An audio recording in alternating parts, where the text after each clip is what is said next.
Adrian N. Breitfelder, City Clerk, you are hereby directed to call a special session of the City Council to be held on Thursday, April 3rd, 2025 at 6:30 p.m. in the historic Federal Building for the purpose of conducting such business that may properly come before the City Council. Thank you. Good evening and welcome to a special session of the Dubuque City Council for April 3rd, 2025. As a reminder to our participants, you can provide in-person input or virtual audio and written input during the sections of the agenda where public input is accepted. Input options during the live meeting include in-person attendees may approach the podium when the mayor asks if there is any public input on the item they would like to speak to. Remote attendees can log in to GoToMeeting using the login links, phone numbers, and access code that appear on the broadcast and live stream and posted on the front page of the meeting agenda. This option includes audio input and written chat input. If you are participating via computer, indicate which item you would like to speak to in the chat function or note that you would like to speak during the appropriate section. If you are participating via phone, indicate which item you would like to speak to during the appropriate section. All comments, whether in person or virtual, must be accompanied by a name and address. Attendance for the session is as follows. Mayor Kavanaugh? Here. Council members Farber? Here. Jones? Here. Resnick? Here. Roussel? Here. Sprank? Here. Wethel? Here. City Manager Van Milligan?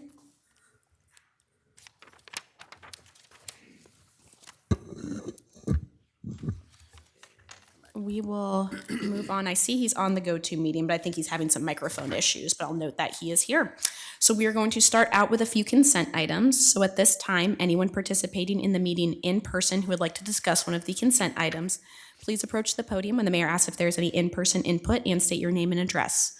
For all remote attendees, please enter your name and address in the chat function or state your name and address over the phone when the mayor asks if there's any virtual input. And the consent items can be found on pages 1 through 2 of the agenda. All right, thank you, Adrian. So we do have 3 consent items tonight. Does anyone have any, want to pull any of the consent items from the agenda this evening? All right, seeing no one here, anything virtually, Adrian? Nope. All right, thank you. Back to the table then. Mr. Mayor, Mr. Resnick. I move to receive and file the documents, adopt the resolutions, and deal with the consent items as recommended. Second by Farber. Got a motion by Resnick, second by Farber. Adrian, would you call the roll, please? Kavanaugh? Aye. Farber? Aye. Jones? Aye. Resnick? Aye. Roussel? Aye. Sprank? Wethel? Aye. That motion passes 7-0. And we will move on to our fiscal year 2026 budget presentations. All right, well, thank you, Adrian. So we have 5 presentations this evening. The first is from the Health Services Department, so turn it over to Mary Rose. Good evening, Mayor, City Council. I'm Mary Rose Corrigan, Public Health Director, here to present the Health Services Department Fiscal Year 2026 budget.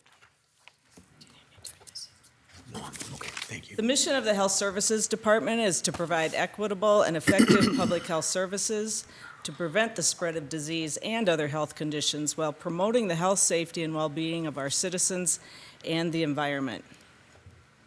We're staffed with 7.14 full-time equivalents, all of which are here tonight. We have 3 environmental sanitarians, Tim Link, Sydney Altoff, and Mark Murphy, and Mark also serves half of his time as our Public Health Emergency Preparedness Coordinator, our Administrative Assistant, Connie Mueller, and our Animal Control Officers, Madison Hopman and Mackenzie Flanagan. The highlights for fiscal year 2024 include, I know I've been talking about this for 5 years, but we finished and finalized the COVID-19 After Action Report and Improvement Plan, and I'm happy to say we've addressed the number of issues pointed out in the improvement plan. We revised our heat and cold plans. We finalized the Community Health Needs Assessment and Health Improvement Plan. The Crescent Community Health Center completed expansion of their wellness services and began expansion of the dental services. I am on the board of the Iowa Public Health Association Board of Directors. We completed several of the FDA food protection standards, and I was a delegate with the Washington, D.C. Annual Chamber Delegation. So what we're working on now and into the next year includes pet licensing RFP, which we've issued, and selection. We are revising our Public Health Emergency Preparedness Response Plan, and this hasn't been done since 2019. That, in addition to all we learned during the pandemic, it is a major revision, and we've been working on that for several months now. We hope to bring you some animal control ordinance updates. The Crescent Community Health Center is continuing the expansion of his dental services, and that should be finalized. I'm going to talk a little bit more about that later. Just yesterday, our environmental sanitarian, Tim Link, became the president of the Iowa Environmental Health Association, and I'll continue to serve on the IPHA Board of Directors. We're going to continue working on food inspection standards, and we host and plan city staff, entire city staff emergency preparedness drills and exercises, and our goal is to do 2 of those a year for all the leadership staff. Our property tax support includes $836,191, which is about $11.23 for the average homeowner, what they pay for our health services department. It's pretty easy to talk about public safety and the health services department. It's really all of what we do. We are grouped with the police, fire, and emergency communications in that public safety category. We're an integral part through our animal control and environmental health activities. As you know, animal control enforces the ordinance by prohibiting dogs and cats running at large, assuring that they're vaccinated against rabies, and investigating animal bites to assure proper rabies confinement and follow-up. They monitor and prohibit vicious or dangerous animals and monitor those that are potentially vicious. The environmental health activity provides public safety through the inspections of food establishments to prevent foodborne illness, along with swimming pool and spa inspections, and that both has a safety component and a sanitation chlorination component. They also facilitate remediation of public health nuisances which affect public safety. The department collectively plans for and responds to public health emergencies such as disease outbreaks, epidemics, and pandemics, and we assure that children with lead poisoning receive proper medical case management and treatment. Some of the ways we like to provide customer service and access is through our credit card payment system. We issue a lot of licenses through animal control and food licenses, et cetera. And having this credit card sales, which you can see we do quite a bit of, makes it convenient. It reduces a barrier of transportation or having a checking account for many people. And it also helps people stay in compliance with their licensing. We also have inspectors who they can communicate in multiple languages. We have translated food documents, not just in Spanish, but all kinds of languages and dialects. And we actually have 25 minority-owned food establishments, and 5 of which were new in FY24. And some of those, the workers and our owners have limited English, so those translation documents really help. Environmental health, like I said, also promotes health and safety by assuring sanitary conditions and practices in our food establishments, swimming pools, tattoo establishments, also through nuisance control and public health preparedness. We licensed a total of 486 food establishments this past year, and that includes restaurants, grocery stores, home food establishments, mobile units. And that brought in about $139,000 in revenue, which helps pay for the activity. It did take a little bit of a dip this year. Part of the reason we see that is the fluctuation of food establishments. There's new ones, there's change of ownership, there's out of business, and so that number kind of fluctuates. Out of business means they've been closed for at least 90 days. A change of ownership means a business changed hands between 0 and 90 days of the establishment closing. So that's kind of how they're categorized. So you can see the trend line here over the past few years. It's basically going up in the number of establishments, which is, a good sign for our community. We continue to work on these retail inspection standards. These are requirements of our contract with the Iowa Department of Inspections and Appeals and Licensure. Our 3 environmental sanitarians work on these things. And just today, we found out we were awarded $48,500 over the next 3 years to pay for training and time to complete these standards. And that's through the work of our sanitarians applying for a grant through FDA and the National Environmental Health Association. So that goes a long way in travel, training, and the time it takes to do these. So these are the pools, hotels, and tattoo establishments they inspected. Technically, our contract with the state does not require us to conduct routine hotel inspections, but we do it anyway, as needed or on an every other year basis. Nuisances have a wide variety of violations. Not only are they unsightly, but they cause unsafe and unsanitary conditions and can lead to health problems and can attract other nuisances. They can cause safety, insect and vermin breeding problems, and attraction of pests. So we had about, 169 nuisance complaints this year, pretty much the same as the prior year. And this is how it shakes out in our enforcement efforts. Typically, these situations are resolved through a phone call, a mailed notice. As long as the property owner is, making progress and working on them, we may give them extra time perhaps, depending on what they have to do. If they don't comply, we eventually go to issuance of a citation and or hire a contractor to rectify the situation, and then we bill the property owner for those services. Those are always last resorts. So as I mentioned, we updated our heat and cold plans into an extreme temperature plan. Through the work of Mark Murphy, our preparedness sanitarian, we added some new warming and cooling shelters that are used as daytime shelters during those events.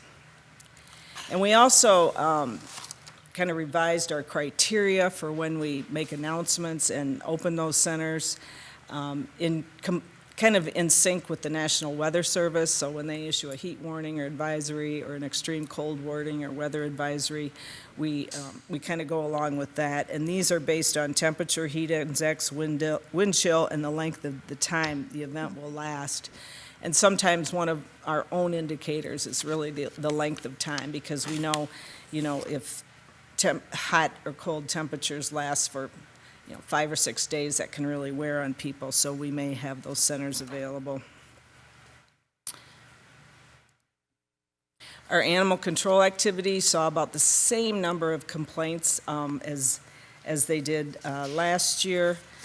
We did see a slight dip in those responded to by animal control, because at the end of last fiscal year, during FY24, we were oriented a new staff person. And then you may notice the same trend in FY25, because we then lost a person and were without we were down to 1 animal control officer over the summer, but we're always thankful for the police in providing that coverage to urgent animal issues when we're not on duty. And we took over 832 animals, either through the public, the police, or animal control, to the Humane Society this past fiscal year. And we do contract with them. We're in the middle of our 5-year contract. Last year we paid them $169,416 to house all these animals. Unfortunately, only about 19% of the animals taken to the Humane Society by animal control, police, or the public are reclaimed by their owners. So the pet license, number of pet licenses purchased took a dip this year, and as you may recall, we issued an RFP for a new animal licensing system and or vendor. We're now working through the process of making a decision on the vendor, and hope to finalize that here in the next month or so.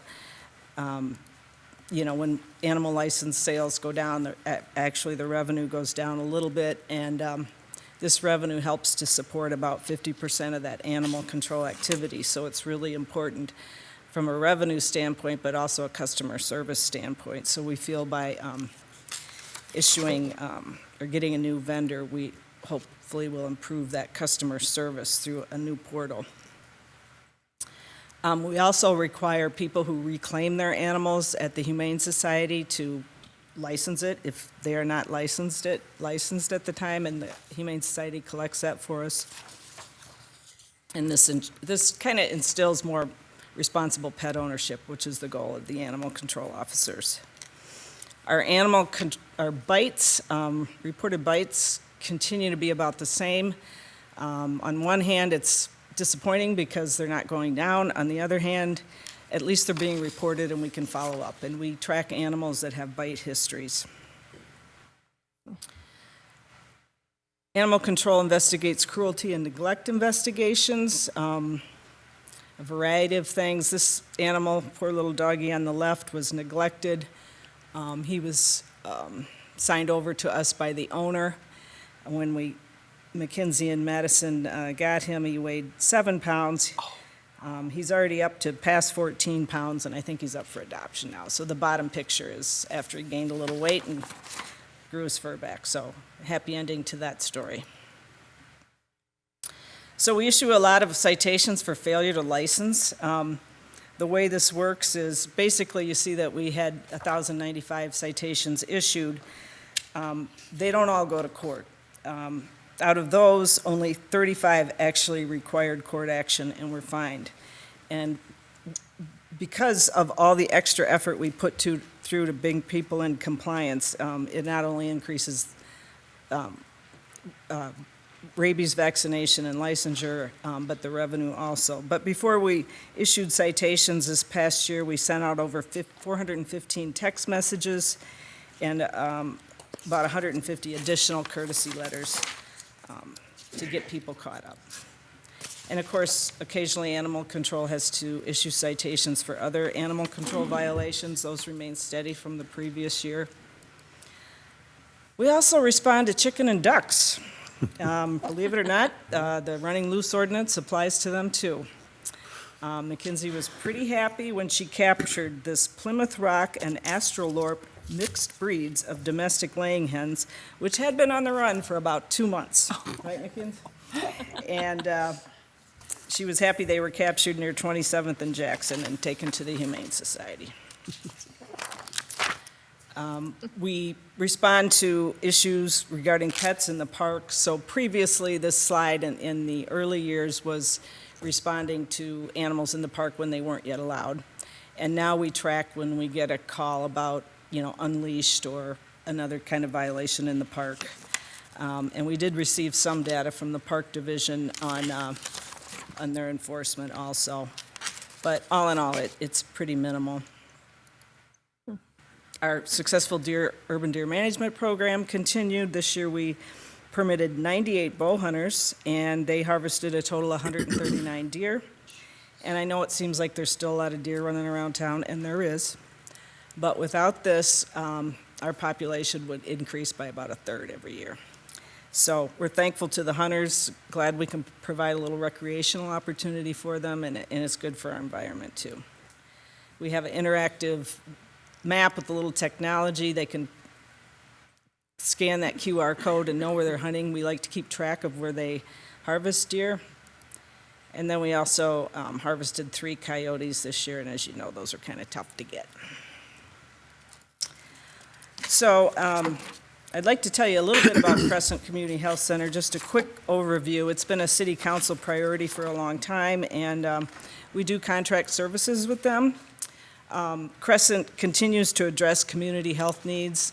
Brain health, mental health is a top need, and they have added that service in the past few years.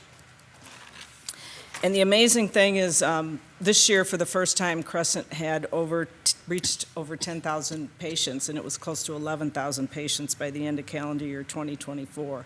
So the orange line is 24, the gray line is 2023, and the blue line is 2025. And you can see that already, by the end of February, they had almost 1,000 more unique patients seen. through February 25 than they did in February 24, which is about a 25% increase. And I believe that many of these are folks who would not be seeing a healthcare provider if Crescent didn't provide that access. The other exciting thing is the dental expansion, basically doubling the amount of dental chairs and adding services. This is the current staffing, and they'll be adding more staff as the construction finishes, much of which is probably going to be operational last week, maybe the pediatric portion, but they have an advanced education and dental residency program, so there's 2 residents through New York Longo University. They're adding a pediatric dental residency. It speaks very highly of the dental director, Dr. Romo. A dental assistant program where they can actually train existing staff or new staff to become dental assistants, which, there's a shortage of them everywhere. The clinic expansion, they have continuing education, and sometime probably by December, we're getting a mobile dental clinic, which we hope to use in some of the outlying areas around Dubuque. It's pretty amazing, but since 2006 through the middle of last year, Crescent had almost 119,000 dental visits with over 21,000 patients. So they are definitely addressing a need there. I mentioned they opened their wellness center, which provides wellness and nutrition services, and that's another need identified in our community needs assessment. Soon, they'll be opening up that wellness center to the public with a nominal membership fee. And finally, I'd like to introduce our new staff member, Sig Flanagan, there on our left. He came to us through McKinsey about a month ago, and our newest animal control officer, Madison Hopman. Thank you for letting me present to you, and happy to answer any questions. All right, well, thanks, Mary Rose. Well, we are in a public hearing to discuss the health services budget for fiscal year 26. Do we have anyone who would like to comment on that this evening? Seeing no one here, do we have any public input virtually? Thank you. All right, back to us then. Ms. Ruffalo. I just wanted to make a addition to what was in our materials that I was really impressed with. Under the supplies and services, recording fees decreased 23,000 in FY25 to from 23,000 to 17,612 in fiscal year 26. The FY 2024 actual was 17,612. This decrease is due to the department's efforts to reduce the number of infractions from resolution and equitable fee and fine reform. So I think that's that really speaks to how our departments work together, and in this case, what a great example. Thank you. Yeah, and I guess it's another way that we reduced the amount of money we're spending by all those texts and extra reminders we send, so, yeah. Mr. Resnick. Yes, thank you. I have a question about the animal bite trend. And those are reported bites, right? Yes. And sometimes people come and the dog's gone, and it's, do you confirm those at all? Or you just take, it is a report, somebody got bitten? Oftentimes, it's reported by a healthcare provider or a school nurse, something like that. So that person is witnessing it. If we feel we need to witness the bite, the animal control will go and visualize the bite and meet with the victim. Oftentimes, they end up meeting them anyway through the investigation. But yeah, we verify the bites. Do you estimate that there are far more bites than this that are just not reported? Oh, most likely, yes. Oftentimes, we learn about bites through other means than official reports. Do you know what data? Do you know the data captured? Is it where, when, and what breed the dog is? How? I'll tell you why I need all this in a little bit. But do they get a lot of data points on these reports? We track that. I don't know if we have numbers regarding breed bites. We haven't tallied it up. It's not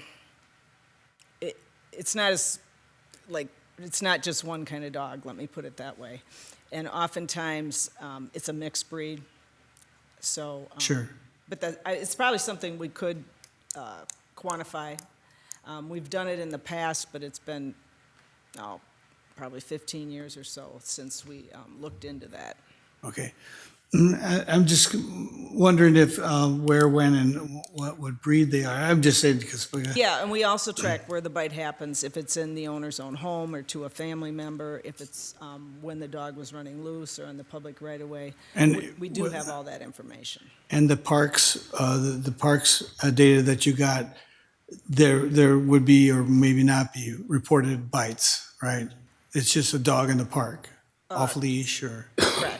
Correct. We do try to respond to those. They're tough because our parks are spread all over. Oftentimes, by the time we get there, or even Park Patrol, the problem isn't there. Sometimes we do, and we talk to the animal or owners.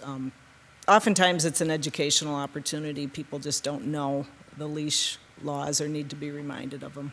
And do you think that the registration has helped reduce the number? It looks like it's gone up in the last 10 years or so, but does that have any bearing on whether owners, some people don't like that name, but people who own the dog, do they, or whoever's biting, does that help that we register, know who it is, and What can it track helps with that? is it's much easier to verify rabies vaccination status, and we can do that rather quickly. If they're in our system, and a bite gets reported, we can tell that bite victim this animal is vaccinated or not, and if it's not, then we step into much quicker action to identify the animal, research the rabies status, and if it's not vaccinated, we do measures to that it has to be observed for the proper amount of time. A member of my family was involved in one of these incidents, and it's terrifying if you are part of, like, if a pit bull runs and chomps on the little dog that you're with and won't let go, and the owner was pounding its head trying to make it let go, and people were screaming and yelling. It was just a horrendous kind of incident. And it says that reported there's 200 a year all over the city, right, at different times in different places. But I just was wondering if, we've talked about different ideas about what kinds of severity of bites and everything. So that sometimes they go to the hospital, right? Is that what you're Correct, saying? yes, absolutely. Okay, so it's a serious thing. I appreciate that we have the number, and I don't know if there's anything we could tell by this other data that's been captured, if there's anything we can do to prevent these kind of things, because once it happens, some of these people are scarred for a long time, of course, Yes. And so I didn't know if there was anything up to date, that what the newest way to prevent these attacks would be, or if you had something to offer with that. We could talk about it later when this is the budget. So I appreciate, that we're going off topic a little bit. We can look into that, and I will say that animal control often investigates dog-on-dog attacks, which, sometimes are inherent things that happen with dogs.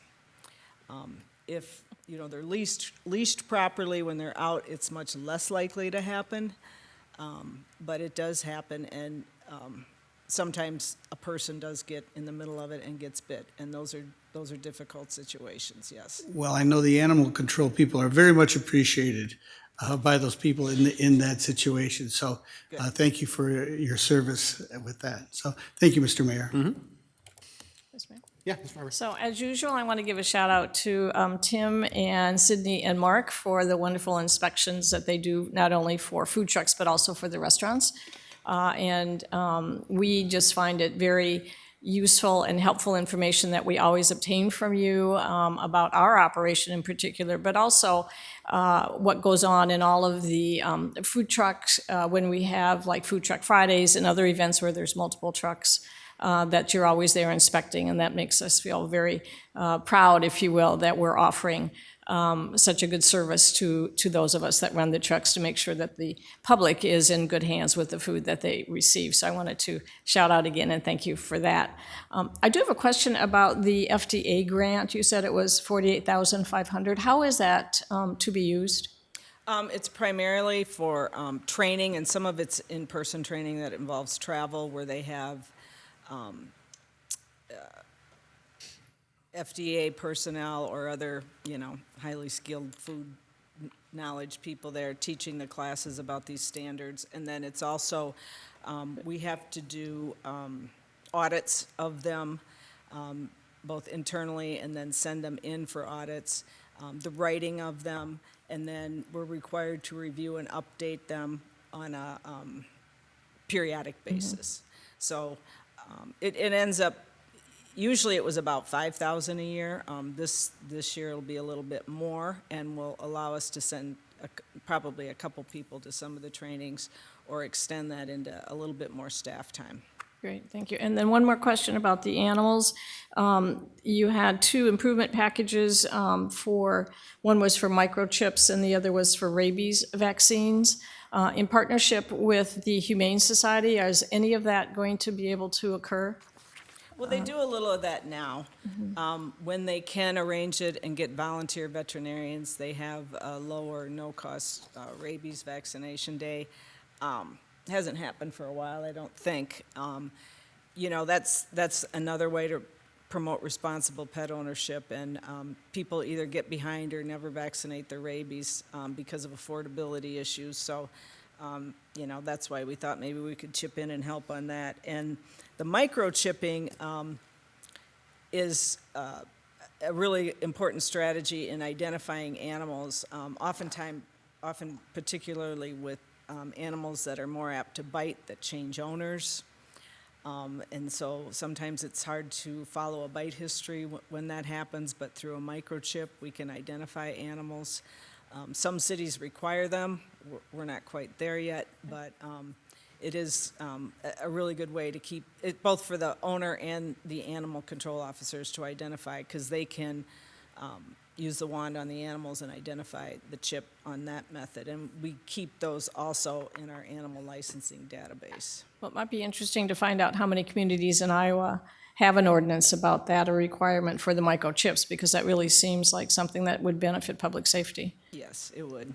Yeah. It's kind of the new, well, the technology's been around for a while, but it's being used more and more, and I don't know how many we have that are microchipped. People do not have to provide that information. We ask them for it, but. Yeah, okay. Well, thank you very much for the clarification. Thank you. Thank you. The only question I had, Mary Rose, was about the other improvement packages that weren't recommended. It was the training mainly. There were 3 different training improvement packages. I was wondering if you could talk a little bit more about that. I know your training budget's a pretty decent size, I guess I would say. You get some training, but is this stuff that is there another way to replace this, or would this be added on to the training that is required of you as professionals? Well, since we got this grant, the good thing is we can shift a little bit of our training money that would have went towards these standards from that to a couple of the things we were asking for. So that's the good news, as long as we keep the current training and education budget that we have.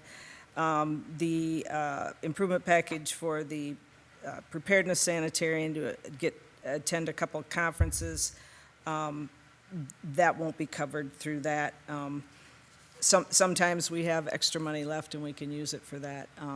But it's, the city, Mark and our department not only helps with public health emergency preparedness training, but like I said, we're also on the committee for the entire city, and we had a lot of support for getting new employees and current up to speed and operating in kind of emergency situations in an emergency operations center, all that. So that kind of helps facilitate that process, takes a little bit of the pressure off police and fire in doing some of that, because our team is police, fire, Tom Berger, emergency management coordinator, and Corey Burbach helps out also.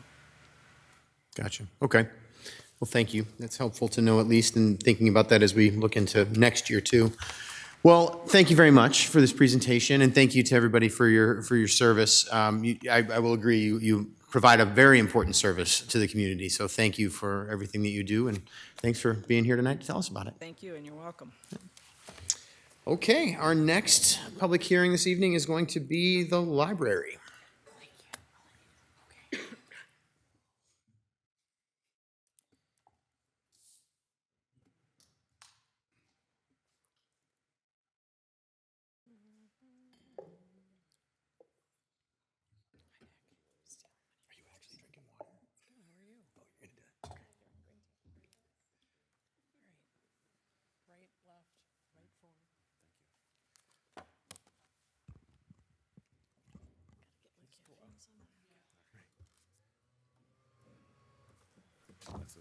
All right. Can we hear my?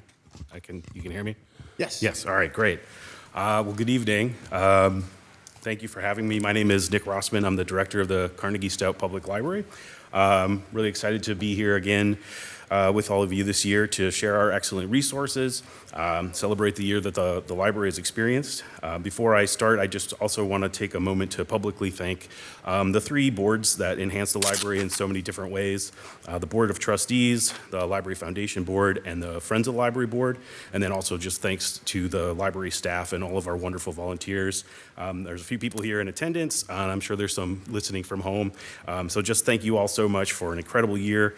I feel really lucky to have an opportunity to make a living doing something that means a great deal to me. I know it means a great deal to people in this community, but also to be able to do it in my hometown, it just feels really special. So I just wanted to say that publicly. And then we'll start then here with our mission and vision. We're starting out with just the review of our current mission and vision statement. So our mission is enriching the lives in the Dubuque community through experiences and resources that encourage discovery. Our vision statement is to improve and empower lives through accessible resources, community engagement, and entertainment opportunities in a welcoming environment. So we do that primarily through our fantastic staff. The Library Board of Trustees oversee the library director and that administration department, and then we have several different departments within the library. Our adult services staff provide a lot of programming and material support for the adults in our community. Information technology oversees the makerspace, also provides secure networking support for the library. The acquisition and processing brings all of the materials into the building, make sure they're ready for circulation. Our maintenance department keep the building functional and clean. Our material checkout, make sure all the books are in the places they're supposed to be, checks them in and out. And then our youth and teen services, also some fantastic programming for the youth of our community and literacy promotion and all kinds of great stuff that goes with that. Oops, hit the wrong button. All right, so we're gonna talk about some of our fiscal year highlights to start off. This is just a little bit of a snapshot of just some of the really fun programs and outreach opportunities that the library offered this year. Fiscal year 24, the library saw more than 212,000 visitors to the library. We're sitting at a little more than 47,000 cardholders and nearly 850,000 total library resources accessed and over 7,200 visits to the library's makerspace. And when I talk about the resources accessed, we're adding together, it's our circulation count, our programming attendance, the use of the library databases and other online resources, and then also our technology use. So it's really kind of trying to capture everything that we track statistically. You'll notice a lot of increases across the bottom of the slide there. That's looking at the same metrics over the previous fiscal year. We're looking kind of very specifically at our programming. We had a nice increase again in fiscal year 24, nearly 34,000 or 35,000 attendees in total across all the programs. You can see the different number of programs we run kind of by the age demographics there and what those numbers look like. And then, so talking about that nearly 850,000 resources used, that's kind of a breakdown of what that looks like. So you can see the physical checkouts and the digital checkouts really make up more than 50% of what we're doing, but the online access and the technology use also carry their own weight as far as what people are coming into the library and accessing. So it's a lot of good numbers here. And talking about some of these digital services, we added a couple new ones this year. The first I want to mention is the Weiss Financial Ratings. So this is a tool that provides ratings and guides on national, local banks and credit unions. Consumer guides of insurance and Medicare-related decision-making can also help patrons identify savings for Medicare supplement insurance. And then the second edition is our Author Talks. And so each month, 3 to 5 new interactive virtual author talks are presented through the Library Speakers Consortium. Our patrons can sign up to view live from the comfort of their own home, or occasionally we will hold a watch party at the library. This is kind of just a real brief look at a few of the upcoming authors that will be speaking. If you sign up, you can also ask a question. Might not get asked by the moderator, but there's a chance. And then also, you can watch previously recorded presentations as well. So this is just a real quick look at a few of some of the recent ones. We launched this service in July, and we've seen over 8,000 views, and that's through the end of February. So it's been very popular. Just a couple weeks ago, we received this public endorsement from a fan, Diane. She says, "I just wanted to thank the library for the virtual author talks, like the one today with Lee Hawkins, available for Dubuque readers. After each one that I've listened to, I find myself saying, wow, that was excellent. I think it's the best one yet. And then I listen to the next talk and say the same thing again. They are all very good, and I'm really enjoying this series. Most of the books discussed are not books I would normally pick up, but after listening to the authors, I've added most, including Mr. Hawkins' book, to my to-be-read file. Thanks again for tapping into this wonderful resource." And thank you, Diane, for such a nice note. So our digital materials use, this just kind of looks back at the last few fiscal years. We see just kind of keeps climbing, and we're projecting to be up again for fiscal year 25 through the year to date so far. And then with our online resources here, you can see there's a bit of a dip from fiscal year 22 to 23, but we're kind of climbing back up. I don't have any real proof, but I would guess that that's a lot of people coming back into the library as we reopen from the pandemic and people coming back in. But it's nice to see that those numbers climbing back up. We had a real big dip in the use of the Telegraph Herald archives one year for some reason, but those numbers seem to be kind of back to normal. And then the way that we spend our money in fiscal year 24, these numbers are pretty similar every year, but about 71% of our expenditures go towards our fantastic staff, and then fairly close split between the materials that we buy for the collection every year and the operations costs to keep the building running and library programming and things of that nature. All right, and then our property tax support. Asking this year is coming in a little under $4.5 million, which equates to $59.03 to the average homeowner. The library also has just north of $1 million in gift trust balances. We'll talk a little bit about those different trusts that we have. The restricted trust, the Lacey Trust, those earnings are used to purchase materials of lasting value in the areas of travel, science, fine arts, and biographies. The Lowell Art Trust, those earnings are used for the framing, hanging, care, and maintenance of library-owned artworks. And then we have a few different unrestricted trusts. The Muchler Trust, that donation was designated to enhance library services. And I'll touch on a little bit later, the Board of Trustees have some plans to use some of that money, I think, in some possible renovations and upgrades to some library services.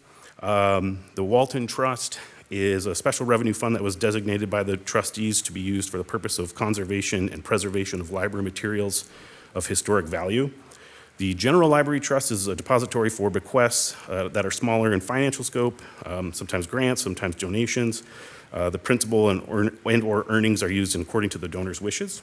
And then that Makerspace Gift Trust is a fund we use to accept money for the materials that we purchase that are purchased from the community that they make in the Makerspace, and we use that to replace some of those consumables or replace Makerspace equipment and things of that nature.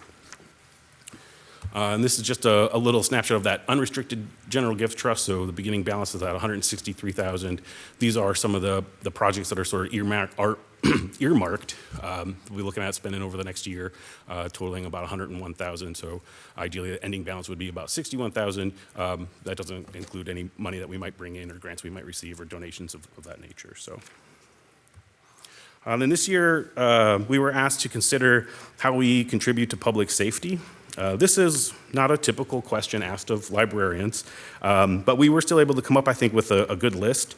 We are a hub for all members of our community to expand their understanding of the world around them, learn something new about a particular interest or a community they've never experienced before, or simply be a warm or cool or dry place to spend a day out of the Midwest swings of weather. We are a designated warming and cooling center in Dubuque. We've also recently provided a number of programs that have a public safety focus. We've been offering self-defense classes for the community, and these classes are specifically designed for anyone that is experiencing mobility issues. We've also had a number of youth story times that have featured public safety themes. We've had the community-oriented police officers, the K-9 officers, the fire chief, and the police chief all come and do story times recently at the library within the last year. And then also we provide economic safety and support for community members that are looking to stay informed and entertained by borrowing library materials and utilizing our resources. And when I'm talking about the economic safety, what I'm trying to say is the library has a really solid return on its investment. This slide shows kind of the average retail price for some of the materials that the library offers for checkout, but it also has the kind of the monthly costs for some of the streaming video, music, and audio services that are available. It just kind of gives you a possible average monthly expense there. And so then when we look at our circulation statistics, we combine our physical materials and our digital materials and what we checked out for the year. We had 486,902 checkouts. We multiply that by the average retail price for those collections. What we were saving our community of library users $7.8 million in fiscal year 24. So that's money that the community can reinvest back into the local community, save for college, put in their piggy banks, whatever they want to do. So then you bring that kind of back into the average household tax support. So we're asking for the 5903, and then you average those numbers out. You divide the number of households by that 7.8 million in savings. We're saving the average homeowner $303.54 every year. So, and really these savings are only considering our circulation of physical and digital materials. It does not account for the value our community experiences from the electronic resources, from the programming or technology use either. So I think the big picture really is if you want to save your family some money, you can use the library. You can learn some self-defense skills, educate yourself. We're always adding new and exciting resources. A couple of those new things that we've added this past fiscal year is some new technology in our makerspace. So we've added a multicolor filament 3D printer. I brought a visual aid to kind of show what that looks like. This is just a recreation of the Eiffel Tower, but it's kind of maybe hard to tell from a distance, but there's 3 different colors that just kind of seamlessly transfer. So it's kind of a really neat technology. We have a really nice chess set that has multiple black and white colors, but I wouldn't fit on this ledge, so I didn't bring it with me. We have a new vinyl and canvas printer and cover. So I've seen people who are printing photographs onto the canvas and then stretching it over a frame. There's some really nice stuff, making a lot of vinyl stickers. We upgraded the hardware in our Eigler Auditorium to improve our hybrid meeting capabilities for community events. I'm going to say we've reintroduced vinyl records to the collection because I probably was not old enough to enjoy them, but I'm fairly certain that the library circulated vinyl records several decades ago. And we also have added Tony boxes this past year. They've been very popular. If you're not familiar with a Tony box, it's the cute little blue box up there. There's a little figurine on top that has a chip inside of it, and then the chip transmits data, hours worth of data of songs and stories right onto the speaker. And then the controls are very easy for a young person to use, and they're actually also soft, so no damage of hopefully anybody getting hurt. But they've been very popular. There's hundreds of figurines available, multiple popular properties, PBS, Disney, all kinds of stuff, and they're also like little toys. They're almost indestructible as well. So very neat little things, and they've been basically checked out since we've had them. And then I also just want to talk really briefly about the Dubuque History Expo. That happened this past fall. It was a collaboration between local libraries, historical societies, other city departments. We had a really nice attendance for its first year. I believe their plans are forming right now to hold another event again this fall. And then the Dubuque County Reads program was another big initiative from us area librarians. and excited to talk about it again. It's happening right now. It's a collaborative program between 10 area libraries. There's some local business partners and sponsors. And then this year, due to the subject of the title that was selected, the Dubuque County Disabilities Council has been partnering. So the title this year is What My Bones Know, a Memoir of Healing from Complex Trauma by author Stephanie Fu. She is actually going to be in Dubuque next Thursday evening, April 10th at 6:30 p.m. at the Miller Academic Resource Center at Loras College. I believe you guys have a budget hearing that night, so I probably won't see many of you there, but if I do, I'll pretend not to know you, and so you won't get in any trouble. But we do have several other book discussions that are happening between now and then, and maybe a little after, at some of the area libraries. Last week, there was a mental health panel on trauma that was at the Heritage Center at the University of Dubuque. It was led by local mental health therapists and professors. It was very informative, had a nice turnout. I've been very proud of the work that the committee has done for the County Reads program this year. Really looking forward to seeing what we can do for the community as this collaboration continues into the future. And then looking at some of our future initiatives, I kind of mentioned earlier, one of the big ones, the Board of Trustees has some considerations here for investment into the library building. We're looking to use some of the available money from that Muchler Trust. We're exploring some different options that could expand the library's makerspace, reimagine some public service points in the building, increase some study or tutoring room spaces, and then provide hopefully some noise dampening solutions in the teen zone or some other necessary areas in the building. Nothing is really set in stone yet. We're still kind of trying to figure out exactly what some of these priorities are. But I believe once we have some clear direction, we'll be requesting another work session with the council to share the work that we've done and what we're looking to do. And then also we're starting to talk right now kind of about the ramifications of artificial intelligence, considering what kind of training opportunities could be made available for the public. What are those ethical considerations that need to be taken into account, public rights considerations, energy use considerations, things of that nature. And then just kind of also looking into curating a list of different AI resources that can help staff and community navigate this technology. All right, and then as the city manager gives the Board of Trustees some latitude on reporting on our improvement packages and CIP requests that are not necessarily recommended, we're going to do so. So these improvement packages we have here, we had 4 improvement packages requested. Unfortunately, none were recommended this year. They're all staff related. They would be making some small permanent adjustments, which would result in an increase in the budget request.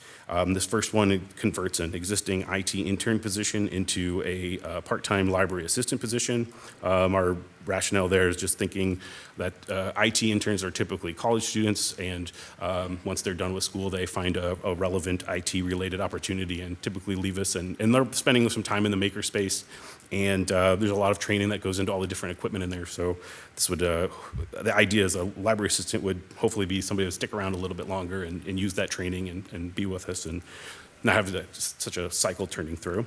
And the other 3 are all fairly similar. Would be upgrading some library aides into librarian 1s. So these librarian 1s would be professional librarians that would have a master's degree in library and information science. Specifically in the youth services and teen services area, these are departments in the library that do not have a librarian 1 position. I think that this is a little bit of an outdated model. Like a librarian in these areas would be very helpful for a modern library. We have the work that we would like them to do, but we also want to be able to make sure that we're paying them for the work that they're doing. And you can see with the teen services, you can just see over the last few years, or the last 2 years, and then kind of projecting this year what we've seen an increase in just the teens using the library. So that's kind of the rationale there. And then it's also similarly, we have a position in the adult services library, and we have a need for the work to be done, but we just want to make sure that we're paying them to do it. And then our capital improvement projects, we have 7 of them that are up there. None of these unfortunately made the cut this year, and but there's some needs for our aging building, and we'll keep working on them. So And that really concludes the Carnegie Stout Public Library's budget presentation. I want to thank all of you, Mayor and Council, for listening and the time of attention that you give to the budgeting process every year. And then before we move to questions, I also just want to take a quick moment to thank the budget staff, Jenny, and then very specifically, I worked a lot with Laura and Joe this year, who are both incredibly kind, very responsive, and just a real treat to work with. So thank you. Thank you both. So, that's it. All right. Well, thanks, Nick, for your presentation. We are in a public hearing to discuss the library budget for fiscal year 26. Do we have any public input on this topic?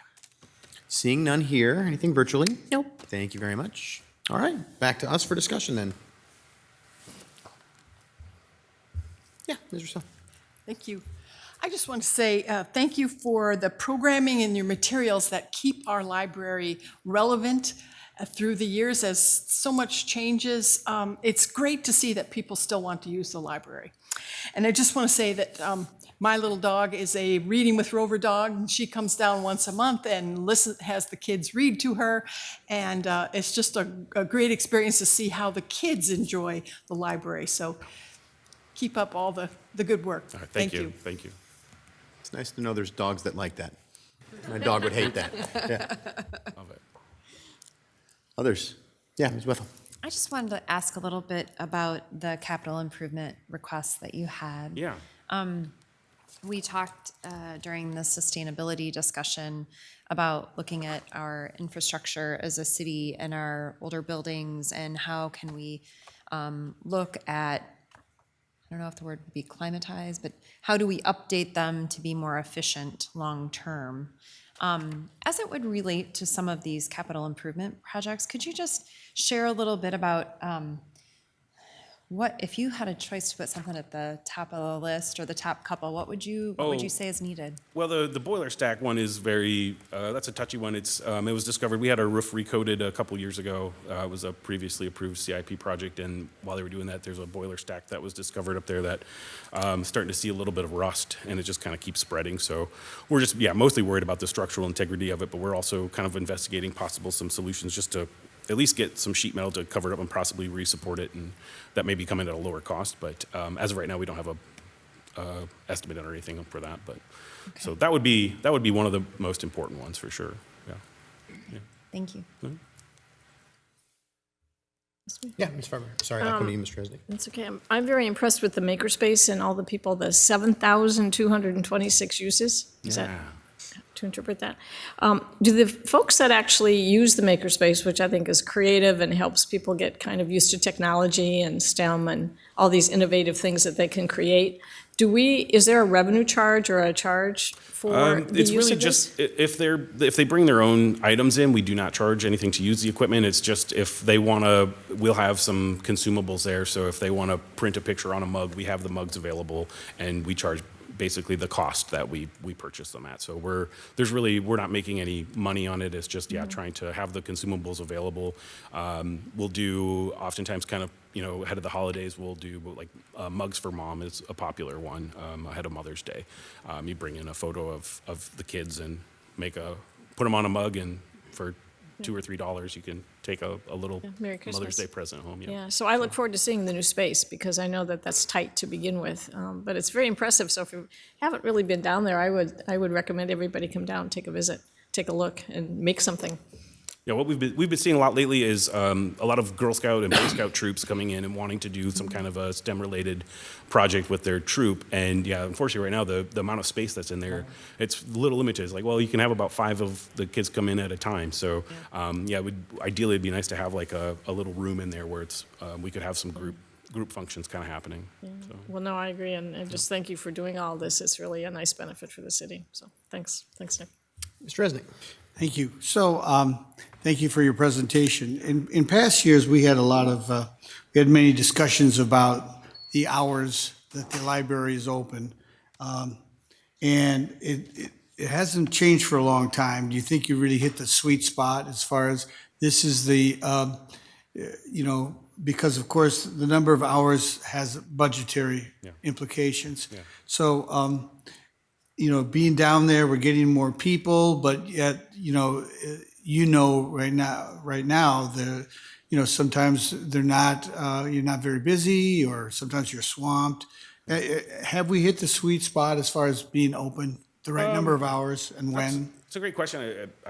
We had the Board of Trustees, we talked about our hours of availability maybe about 16, 18 months ago.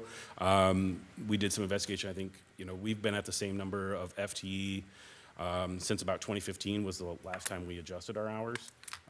And we're still at the same number of open hours that we are now.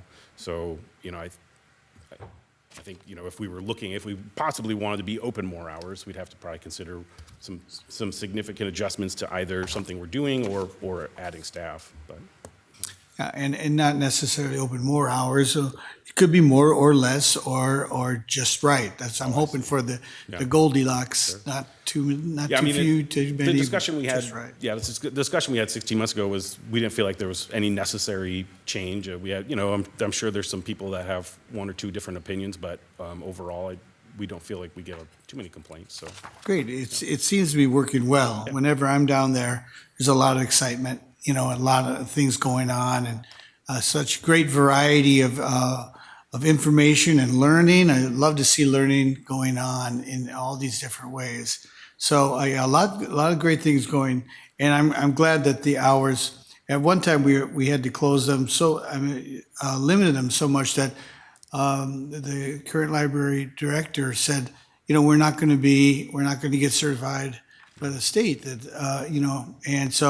and we're past that now, and everything's comfortable with the state association, right? yeah. Fantastic. Thank you. We're Thank you, meeting Mr. our Mayor. accreditation standards. Yeah, Mr. Jones. Love the fact that there's so much education pouring out of the place. It almost falls out the windows, and that's spectacular. I want to plant a little seed with you, though. I had a couple of calls, and David kind of mentioned this at last night's hearing. A lot of seniors that I'm talking to are technology challenged, and it's overtaken a lot of us. Switching from a hardwired TV signal to streaming for me was okay. I'm kind of a tech guy, but it still was a big leap. We're hearing from a lot of seniors that are paying just an awful lot for just the basics of TV coverage. And I wonder if the library wouldn't be a great place to do a once in a while Tech for Seniors class on how to stream, why to stream, what's available out there, because nobody else is doing that right now. Yeah. And I kind of see a need. It's a good idea. Yeah, we'll take it back. We'll mull Opportunity it to over. plant a seed. Yeah, all right. And not that you need another thing to do. It's a good idea, though. No, my mom just recently switched over to streaming, and it didn't come without its challenges. So, yeah, absolutely. Well, it's more challenging for some than others, and it's Hopefully, she's not listening to hear me say that.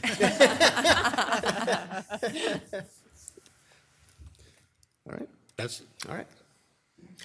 Well, Nick, thank you very much. Let me begin by saying, because I have a couple of questions, but I want to begin by saying, it's been kind of fascinating for me to watch the discussion about libraries enter into the social discussion of late, especially from a government standpoint. And I guess from my perspective, and I say this as a former college professor because it was always important to me to have a solid understanding of freedom of speech in a college classroom. I thought it was a really important place to be able to say whatever you need to say and want to say. And I just want to make sure that I let you know how important I think your role is and the organization that you run and how essential it is to city government. I think there are people, I think, who talk about libraries as if there's some ancillary fluff on top of, other stuff. We should just be looking at roads and not be dealing with libraries. And I completely disagree in a democracy. I just completely disagree with that statement. I think that you have a very important role in a free society, and I'm really glad that you're there to serve in that capacity. So thank you, and I hope you let your staff know that too, because I think it's really important. Thank you. So thank you for doing that. And just know that you do have our support. That support comes in different sizes, and that's always the challenge, You ask for new positions fairly frequently when you come before the council from a budgetary standpoint. And I know that, you look at the numbers and you can kind of see the numbers rise of the different services you're providing, and you do come up with really cool new stuff, and we give you new things that we now want you to do. No, I'm just kidding. But we have all this stuff that we, that you do that does require people to be able to do that. I guess, and this is it's a theme every night. We know why we're having trouble this year in providing the recommendation to add more recurring staff positions. Almost nobody's getting them in this budget. And it's hard to watch because we know the reasons that they're being asked for. But what type of efficiencies are you working into the system there at the library to help with the fact that you're not getting these positions? Because there are other positions I remember not recommending too. And what kind of things have you been able to do to make sure that you're still able to provide what you do? Well, I think just the staff are super creative is a really big part of it. And a lot of people are probably doing more than what the minimum requirements really are. So that's really it. I think, the request that we have this year is not really adding any positions. It would just be essentially upgrading, trying to get some more professional positions into existing positions.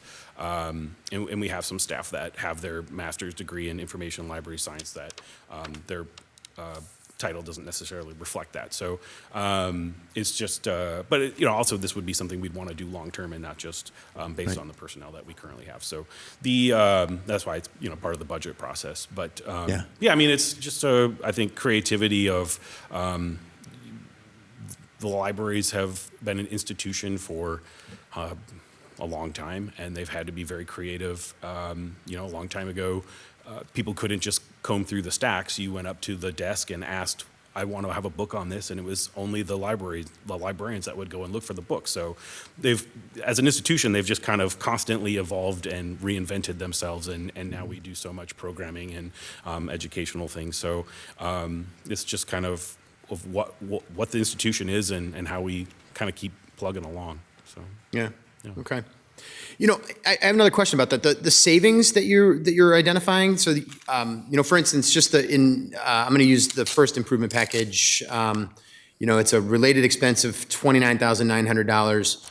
Related savings of $24,300. Explain the savings to me. Help me understand that. So we right now have a part-time library IT intern position. It would just be changing that into a part-time library assistant. So because the salary is just a little bit different, that's where it would just be a net increase. That's where the difference. Okay, I got it. All right, So thank you. Yep. And that's similar in all the different positions that you had. Okay, all right. My only other question then is about that CIP list, the same one that Ms. Wetha was asking about. This might actually be a question for Jennifer, you, or potentially the city manager too. So whoever wants to answer this can answer it. But when we do with the library, since you do have a unique situation with the Board of Trustees and things, when we do the CIP packages for the library, is it something that we issue debt for as a city, just like we would for other departments, or how do we pay for that as a city? If we wanted to do the boiler project, for example, how would that be funded?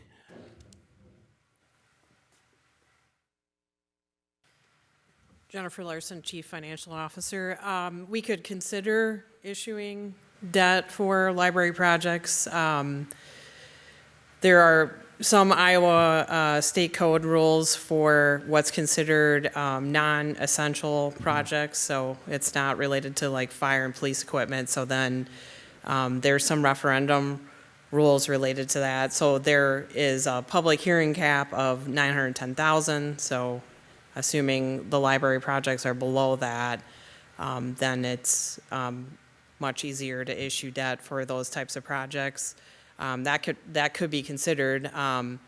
We would still have to obviously find a funding source to repay the debt over the 20-year period, and you would be having to select other projects to not fund. Sure. And so the other options would be, you can always use property tax dollars, for example, to be able to do this, okay? And then if there were grants that existed, we could find grants for some sort of infrastructure. My other question might be more for Nick now, but the trusts you were talking about, thank you very much, Jennifer. The trusts you were talking about, do those, because you're doing some of that funding with some of the trusts that you have. We're planning to, yeah. Okay. And then the Modular Trust specifically was given to enhance library services, so we want to make sure we stay true to that, the donor's request. So I think what we're aiming at is, if we can expand that maker space as part of that project. Right now we have one study room in the building, and I think from the experience I've had of being in newly constructed libraries. The Ankeny Library opened in 2020. They have 20-some study rooms, and the more you have, it seems like the more they're used. So, it's just looking at things of ways that we can make some changes to the building that would benefit the public and enhance those library services. And if we can do that, that hopefully that shows that we're making these efforts to improve. And then, as our community continues to grow, we know at some point we're going to need more square footage. So it'd be looking at what can we do then after that to make those changes as well. So. Okay. That's helpful, I think, just to think about, how we could potentially get some of this stuff done if we needed to get it done at some point. And looking ahead, since things aren't recommended this year, being able to look ahead a little bit more. Okay. Well, thank you very much. We appreciate it. Thank you very much for the time, and thanks for you and all your staff and everything you do. Next up, we have Housing and Community Development. So we will move on for the transition here. Oh, and they're all hiding outside, so here they come.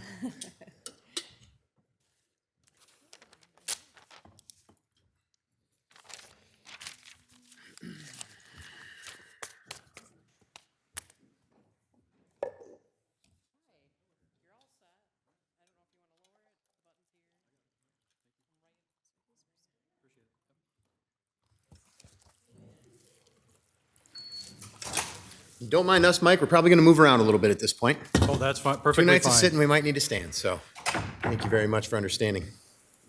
Mike Belmont, Assistant Director, Housing and Community Development. Good evening. We're going to do this a lot like we've done in past years. You're not just going to sit here and listen to me talk. We do invite our program managers and division managers to come up and talk about their programs because they're the experts in what they're doing. So. We have a mission statement. One thing I do, this is about, everything community development related and housing and safe housing. One of the things that you might remember from last year is that we were going to revamp this mission statement, and we've been hard at work at that, but we are taking it seriously. We haven't gotten it quite finished yet.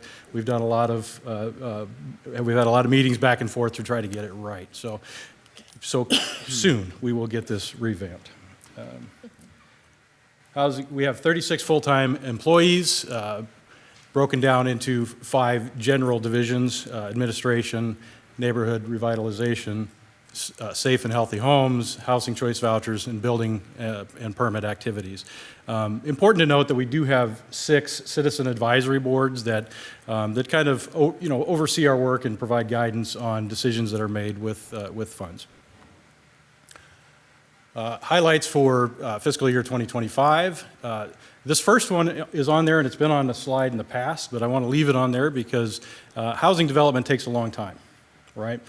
City Council did a great job of providing some incentives to builders and developers, and on some later slides, you'll see some of the fruits of those decisions.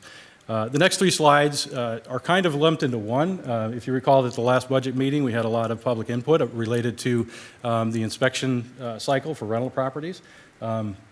These are changes that we've implemented related to that, and those changes are going great. Ben Potoff will be up a little bit later to talk about those changes with a little more specifics. We do have a USDA grant fellowship development in hydroponics, which has also been on this slide in the past. However, there's new developments. These are multi-year grants, and we like to keep sharing the information about how they're going. We have increased housing choice voucher utilization, and on this slide in the last presentation, there was a bullet point that said we were going to apply for HUD grants. We were happy to announce that we have been awarded 3 of those grants, totaling $8.5 million. So it's pretty significant award. We always look into the future, right? So we can't just be stagnant. We have to look at what's coming up. We talked about the changes in the rental licensing program. We are also using that same software to implement some changes in construction and permitting and inspection. That's ongoing right now. We are looking at adopting the 2024 International Building Codes. Again, this was on the last slide. However, The state kind of made us put a pause on that because there was some uncertainty at the state level of whether or not they were going to adopt a state code that would preempt anything that we adopted. And so we put the brakes on that, but now we've gotten the green light, we can move forward with that. And so we will begin the process of going through the codes and looking at local amendments and things related to those codes. As you are all well aware, we are also, in the future, this year, we'll be adapting to changes in federal regulations and state regulations. We have to be nimble in order to keep providing services.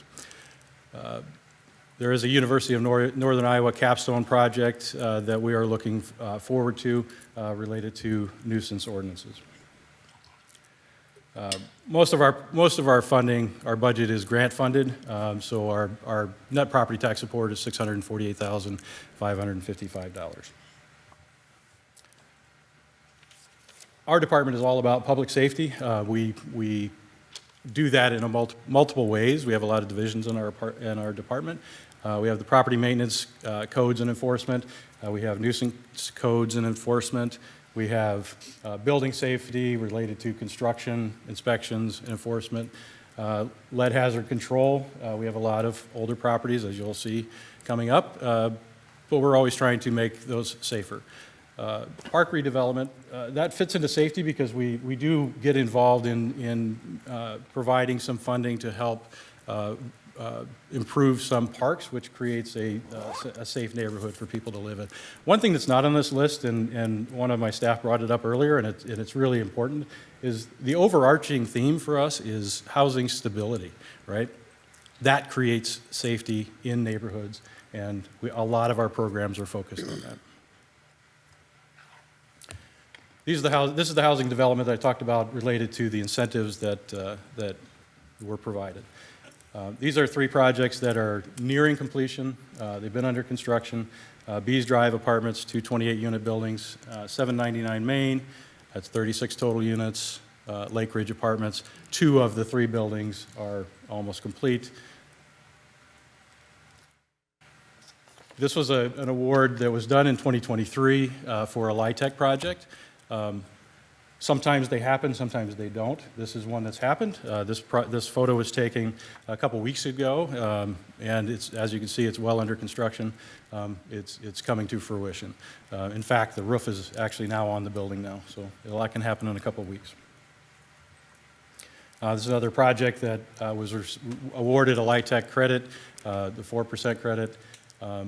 You've heard about this one, but it is also under construction. The foundations are in the ground. The underground plumbing work is pretty much completed, and they are moving very rapidly on this project, and you'll see this kind of growing out of the ground very rapidly. We also have other projects that have been proposed. We kind of expect them to move forward, and that's what I'll talk about next. This is one of them. It's Cedar Cross Road Apartments. This is 6 30-unit buildings, so 180 units. It's not started yet, but this is a result of incentives and the conversation around the housing need in Dubuque. Farley and Letcher Building, 120 rental units. Again, proposed, not started. They've done a lot of work on this building. We're pretty confident this will move forward. Down where the Bridge Restaurant was, this just came to DRT again yesterday, so this is moving forward in the design process and development process. This is a great project for our community. It's a nice amenity gateway project for the city of Dubuque. We'll have 115 units in it. Has mixed use, so commercial on the ground floor, parking on the ground floor. Millwork Flats. There's another one that's rapidly being developed and moving forward. 62 residential units, commercial on the ground floor. I hope what you're taking from this is that there's a lot of movement in Dubuque. There's a lot of construction, a lot of new homes or new housing that's being developed and discussed. Fox Hill Apartments. This one's we've been talking about for a very long time, but we do get assurances that it's not dead yet, that they're putting together, they're still trying to put together the development and get it moving.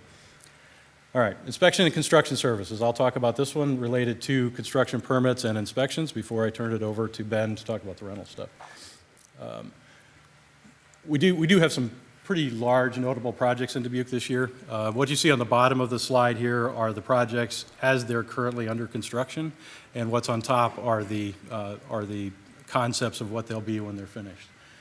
Large hotel at the Q.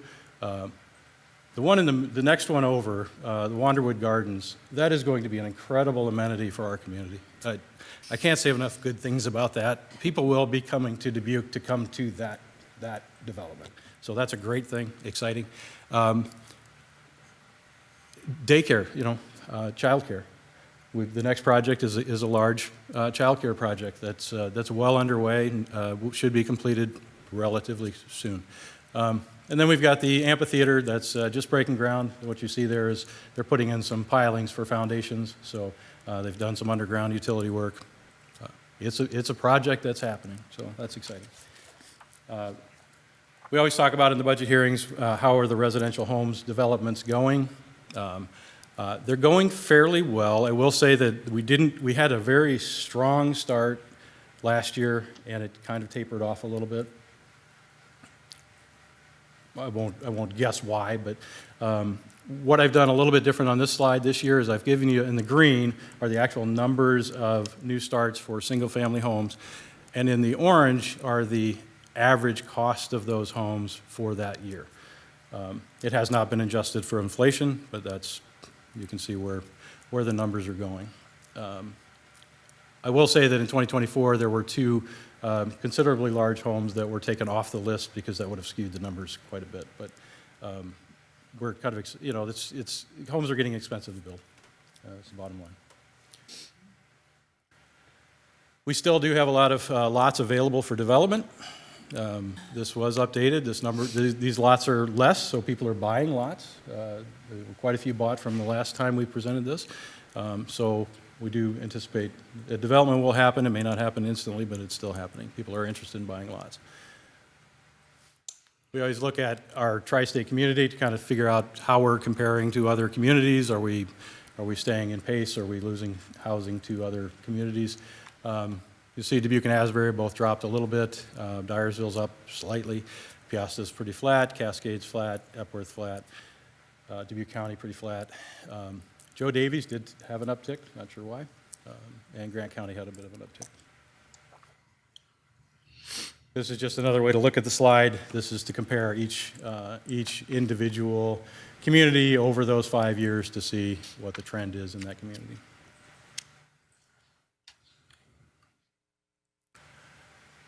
Building permits by fiscal year. By fiscal year is a little challenging for us because we have to kind of guess what the last 3 months are going to be. And if you recall in this slide last year, full disclosure, we had 5,700 permits that we anticipated we would have. We didn't get there.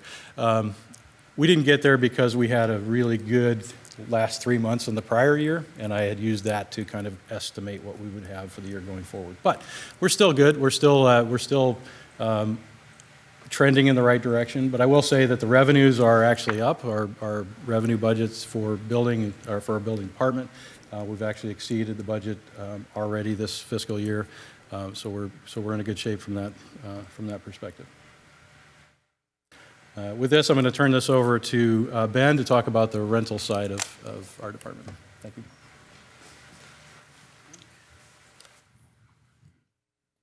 Good evening, Mayor and City Council. I'm Ben Potoff, Deputy Code Official with the City's Housing Department.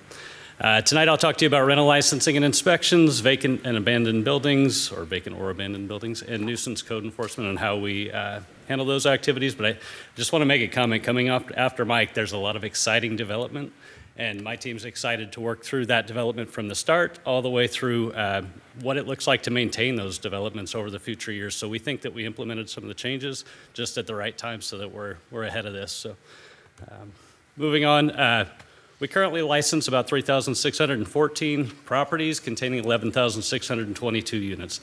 The 11,622 units is a pretty marked increase from prior years. Some of that is actual new units coming on, but some of it is just a slight change in the way we counted our units. When we switched software systems, we used to exclude units that were listed as vacant in otherwise occupied rental properties. So got a 10-unit building and 2 units were just destroyed, not available for rent for a long period of time. We excluded those from the count.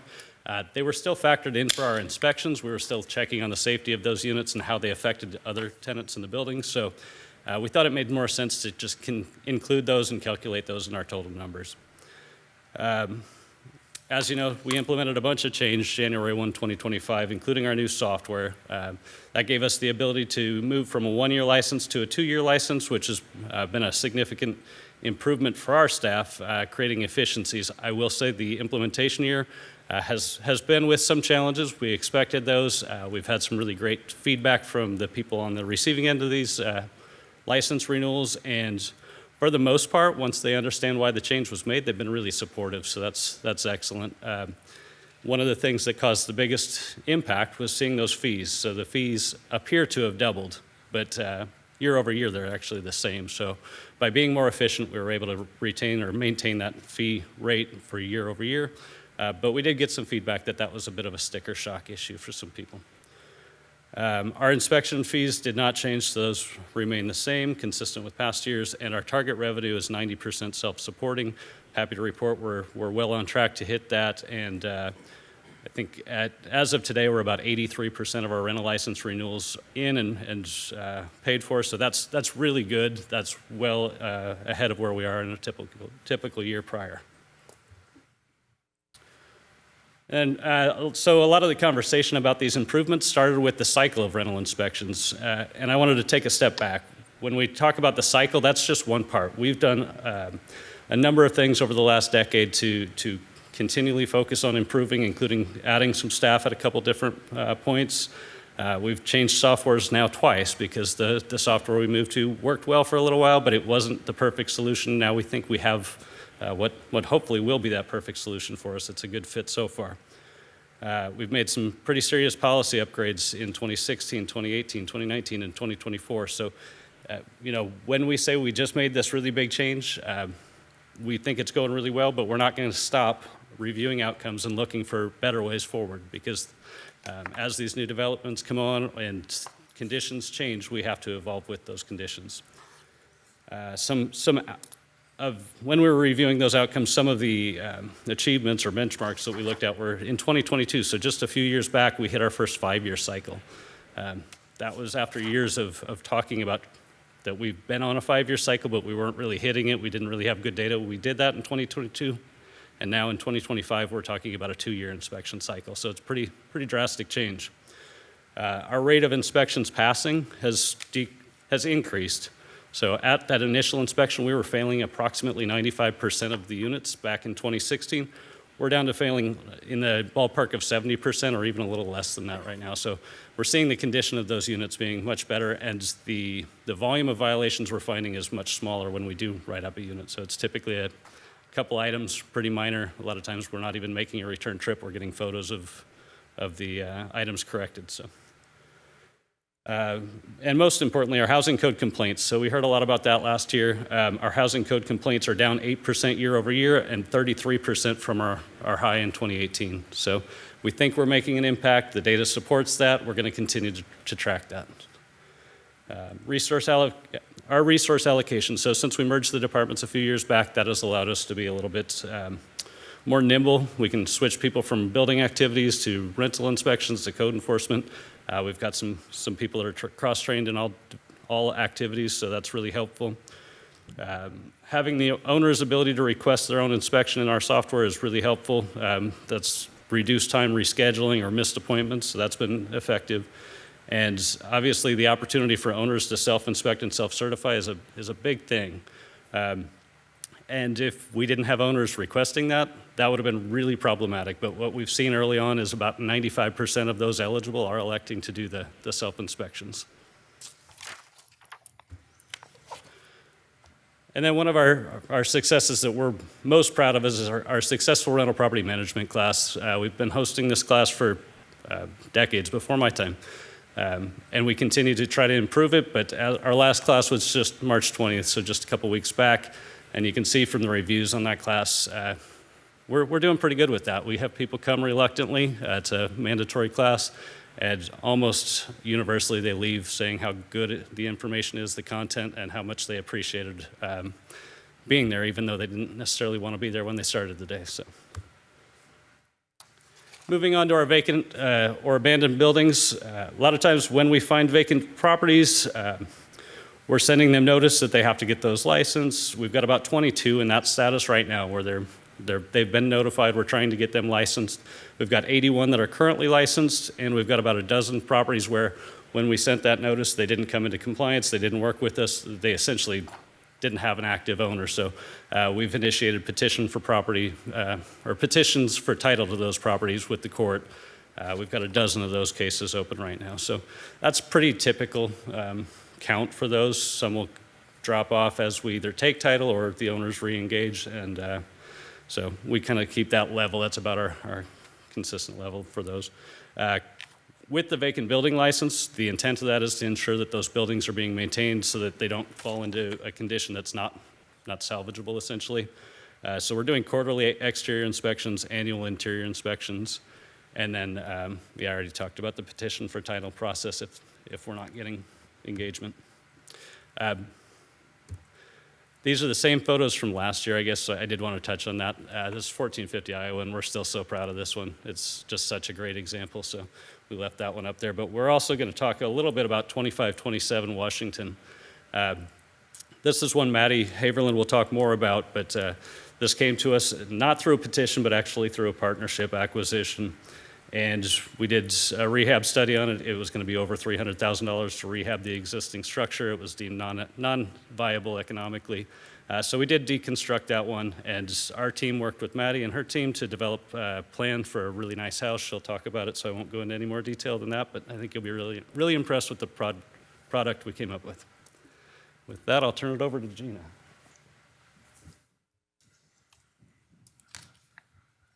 Good evening, everyone. Gina Hodgson, Assisted Housing Supervisor. I'm going to talk to you tonight about the Assisted Housing Program, or HCV, or Section 8, whatever you want to refer to it as. The community impact from this Section 8 program is to increase housing stability. We provide rental assistance for over 960 households every month. It's more than that sometimes. This year we reached almost 1,000 at one point. Right now we're hovering about 960. That economic impact is $7.2 million in rent payments, and about $2 million of that comes from our participants.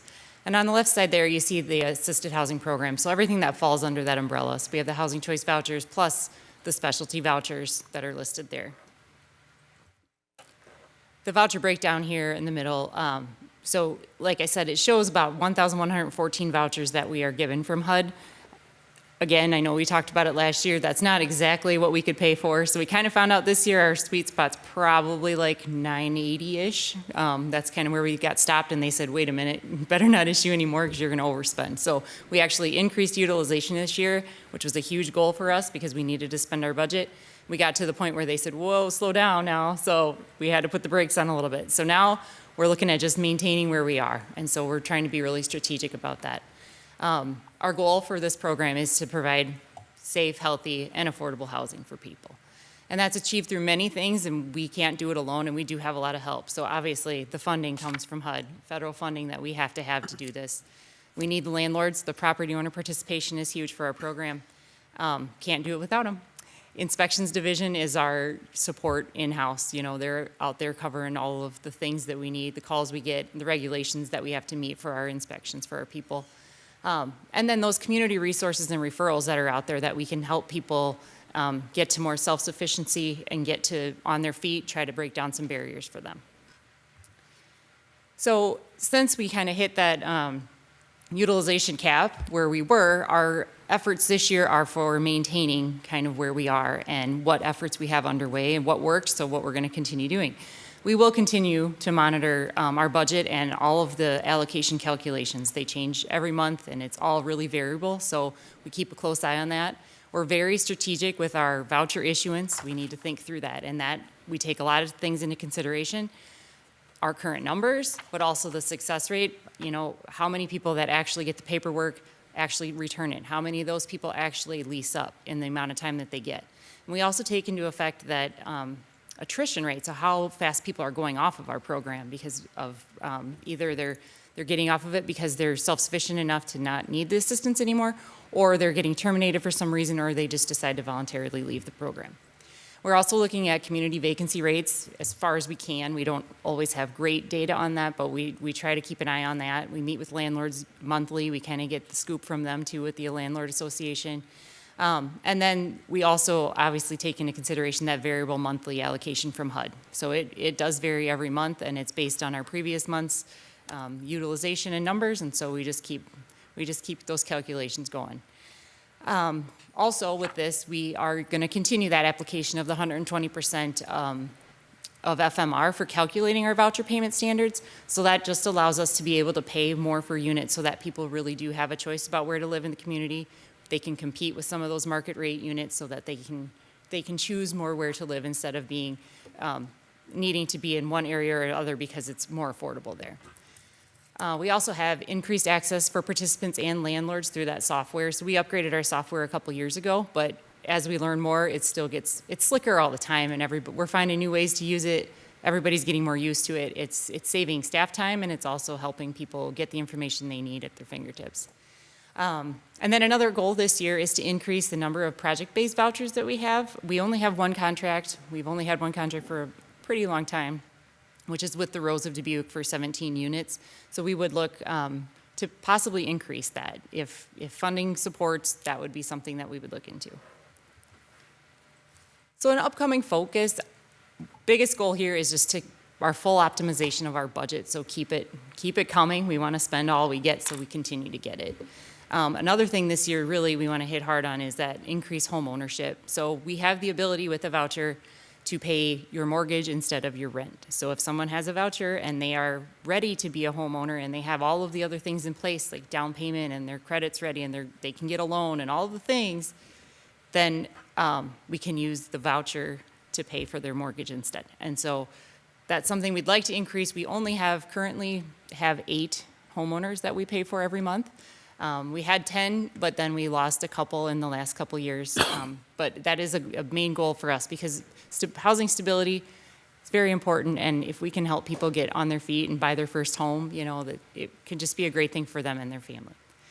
We also continue to concentrate on that deconcentration of poverty. So again, keeping that voucher payment standard high enough so that we don't have all the voucher holders all living in the same area. We don't have places where there could be a disparate impact of something or another. So we're just keeping an eye on that and trying to do anything we can to help people have choice. We also want to increase landlord participation through education and anything else we can. Try to get the word out there that our program's not too bad and that it would be okay to participate in that. So we get questions about it. We get new landlords once in a while, and some people, we did see a lot of success when we had people that were already leasing from someone and they got a voucher. If they were a good tenant, we saw a lot of landlords accept that. So we do see success in that. And then we also want to promote and support family self-sufficiency. And when I talk about family self-sufficiency, we do a lot through this program. And so for HUD, it's called the Family Self-Sufficiency Program, but we have the ability to rename it. So we named it the Next Level Savings Program. We talked about it last year as well. But this program sits under the umbrella of the Housing Choice Voucher. It's open to any participant with the HCV program. They have to opt into it. You work with a coordinator. We have 2 FSS coordinators, and they help these people set goals. And then once they achieve these goals, it builds them kind of a savings account as they go. So it's asset building through goals, and it's going to get you on your feet to self-sufficiency. So just to give you an idea of how that looks, currently we have 80 participants. And every month the program works this way. As they continue to get promotions or get jobs that pay them more, they have to pay more of their portion of rent, and we pay less. And so when they're in this program, they get to put aside the money that we used to pay for rent. We put that aside for them in an account, and they pay their higher portion of rent now, but we're saving that money for them on the side. And so in FY24, we set aside $80,383 for this purpose. Every year, it's a certain amount. This year, we're already at $80,293, and we still have 3 months left. So that we're putting aside, and that just holds until they're ready to graduate. So contract for an FSS Next Level Savings Program is 5 years, so if they meet their goals in those 5 years, they graduate. And that's what the next part is, the escrow paid out to clients. So in FY24, you see we had $30,208 paid out to multiple clients total. This year, we've already paid out $81,215. We've had people graduate with decent checks. We actually, our highest one just a couple months ago was $29,000. And that client gets that money to do whatever they want with, you know? And it's just something remarkable that they probably would have never had the chance to save and do that without this program. So it's really designed and maintained with the focus on their client, their families, and enhancing their lives. And it is participant specific. They come in, they set the goals that will work for their family, and we have goals that range all over the board. It's education, it's jobs, it's home ownership, all over the place. And then we're hoping just to build stronger families as we build a stronger community with this program. And so, like I said, they set the goals, they meet the goals, they learn financial management skills and build wealth. And when I talk about kind of the resources in the community, we work, our FSS coordinators help refer out to some of those sources of, you know, financial management. Let's send you here. You know, we work with partners, and so we can get people the education they need to break down some of the barriers. And like I said, it's a 5-year contract. So I think with that, I'm going to hand it over to Mary Bridget.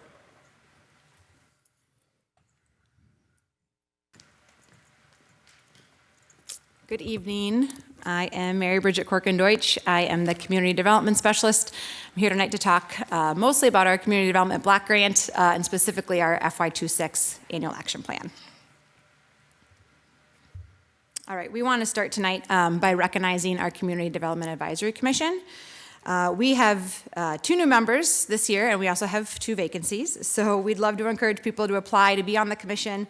Our commissioners spend a lot of time reviewing everything from CDBG applications, our annual action plans, amendments, end of the year reports, making recommendations to council. So we want to recognize their service that they provide not only to our program, but ultimately the impact their service has on the greater Dubuque community. This slide here shows our community development block grant allocations for the last 5 years. So you can see our actual allocations are in blue. And just a quick note there that FY26, we do not yet have our FY26 allocation. So we are using an estimate based off of our FY25 allocation that we received. The yellow bar graphs are the allocations when we take into consideration cost of living adjustment. So you can see here that the cost of living adjustment continues to rise, and our allocation has really declined, remained the same the last couple of years here. But really, you know, that the cost of living, again, is just, we're not keeping up. Our allocation is not keeping up with the cost of living allocation, or adjustment, excuse me. When we look specifically at that FY25 cost of living adjustment dollar amount, so that dollar amount is what our actual allocation would need to be to simply cover the cost of living adjustment. Again, however, our allocations are not keeping up with the cost of living adjustment. This chart really just shows the discrepancy and really forces us to stretch our dollar amount as much as we can, be strategic about the projects we support with our CDBG funds. One of the projects that we do want to highlight with our CDBG funding was last year, FY25, our partnership with Ecumenical Tower, our neighbors just across the street here. And so there are 88 housing units at Ecumenical Tower. And if you guys, the council remembers, those elevators were badly in need of repairs. They had residents getting stuck in the elevators. The elevators were consistently breaking down, and residents are relying on those elevators for mobility issues, safety issues, right? So it was an undertaking that needed to be done. Catholic Charities, who owns and operates Ecumenical Tower, was able to apply for CDBG funding and was able to leverage $380,000 of CDBG funds to complete that project. That's part of the beauty of CDBG funds, is that organizations can take on these big capital improvement projects and leverage CDBG funds to help get those projects across the finish line. So this is one we're really proud of. And again, 88 housing units, there's a lot of people benefiting from the use of these funds. When we look at our FY26 annual action plan, again, we're going off of an estimated allocation based off of our FY25 funding. That program income dollar amount listed there, around 94,000, that comes from our loan system, our loan portfolio system that we have. So that's, I think, our first-time homebuyer loans that we receive monthly payments on, our rehab loans that we have monthly payments on. So those, that program income dollar amount and our estimated entitlement dollar amount is going to be our total resources available to us, right around that 1.1 million. And next year, when we look at our FY26 annual action plan, we're really trying to narrowly focus on our housing developments, specifically activities such as our homeowner rehab program, a roof replacement program, accessibility improvement program, utilizing CDBG funds for our lead grant match, our healthy homes grant match. So really looking at these programs and how they can impact residents living in some of our aging housing stock right now, and what our funding can do to support those residents, again, in some of that aging housing that my colleague Maddie is going to talk a little bit more about those programs available to residents. Again, happy to have our CDBG support those programs.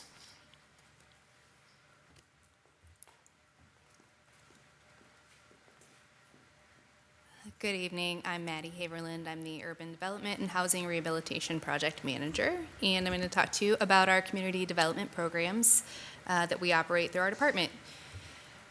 First, of course, I have to bring up Lincoln. I've been talking about this for the last 3 years, and so this will probably be the last time I talk to you about it, because I'm happy to announce that it is complete.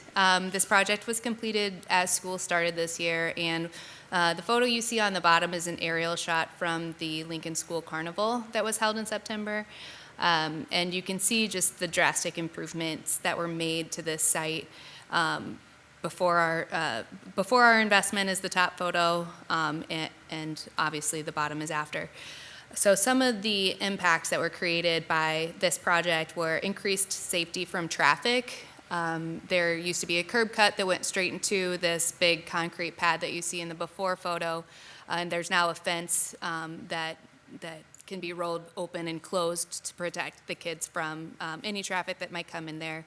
And this is also, I just want to note that this is used as a community park when school is not in session. So it's very highly utilized, and so that traffic diversion is very helpful, not just for school, but all the time. The administrators at Lincoln have reported that there's a reduction in student conflict while on the playground, because there are so many things to do that the kids are engaged constantly with their environment instead of each other. It's now a neighborhood wellness asset. As you can see, there was a walking track brought in, so families can learn to ride their bikes, or parents can walk with a stroller while other children play on the structures there.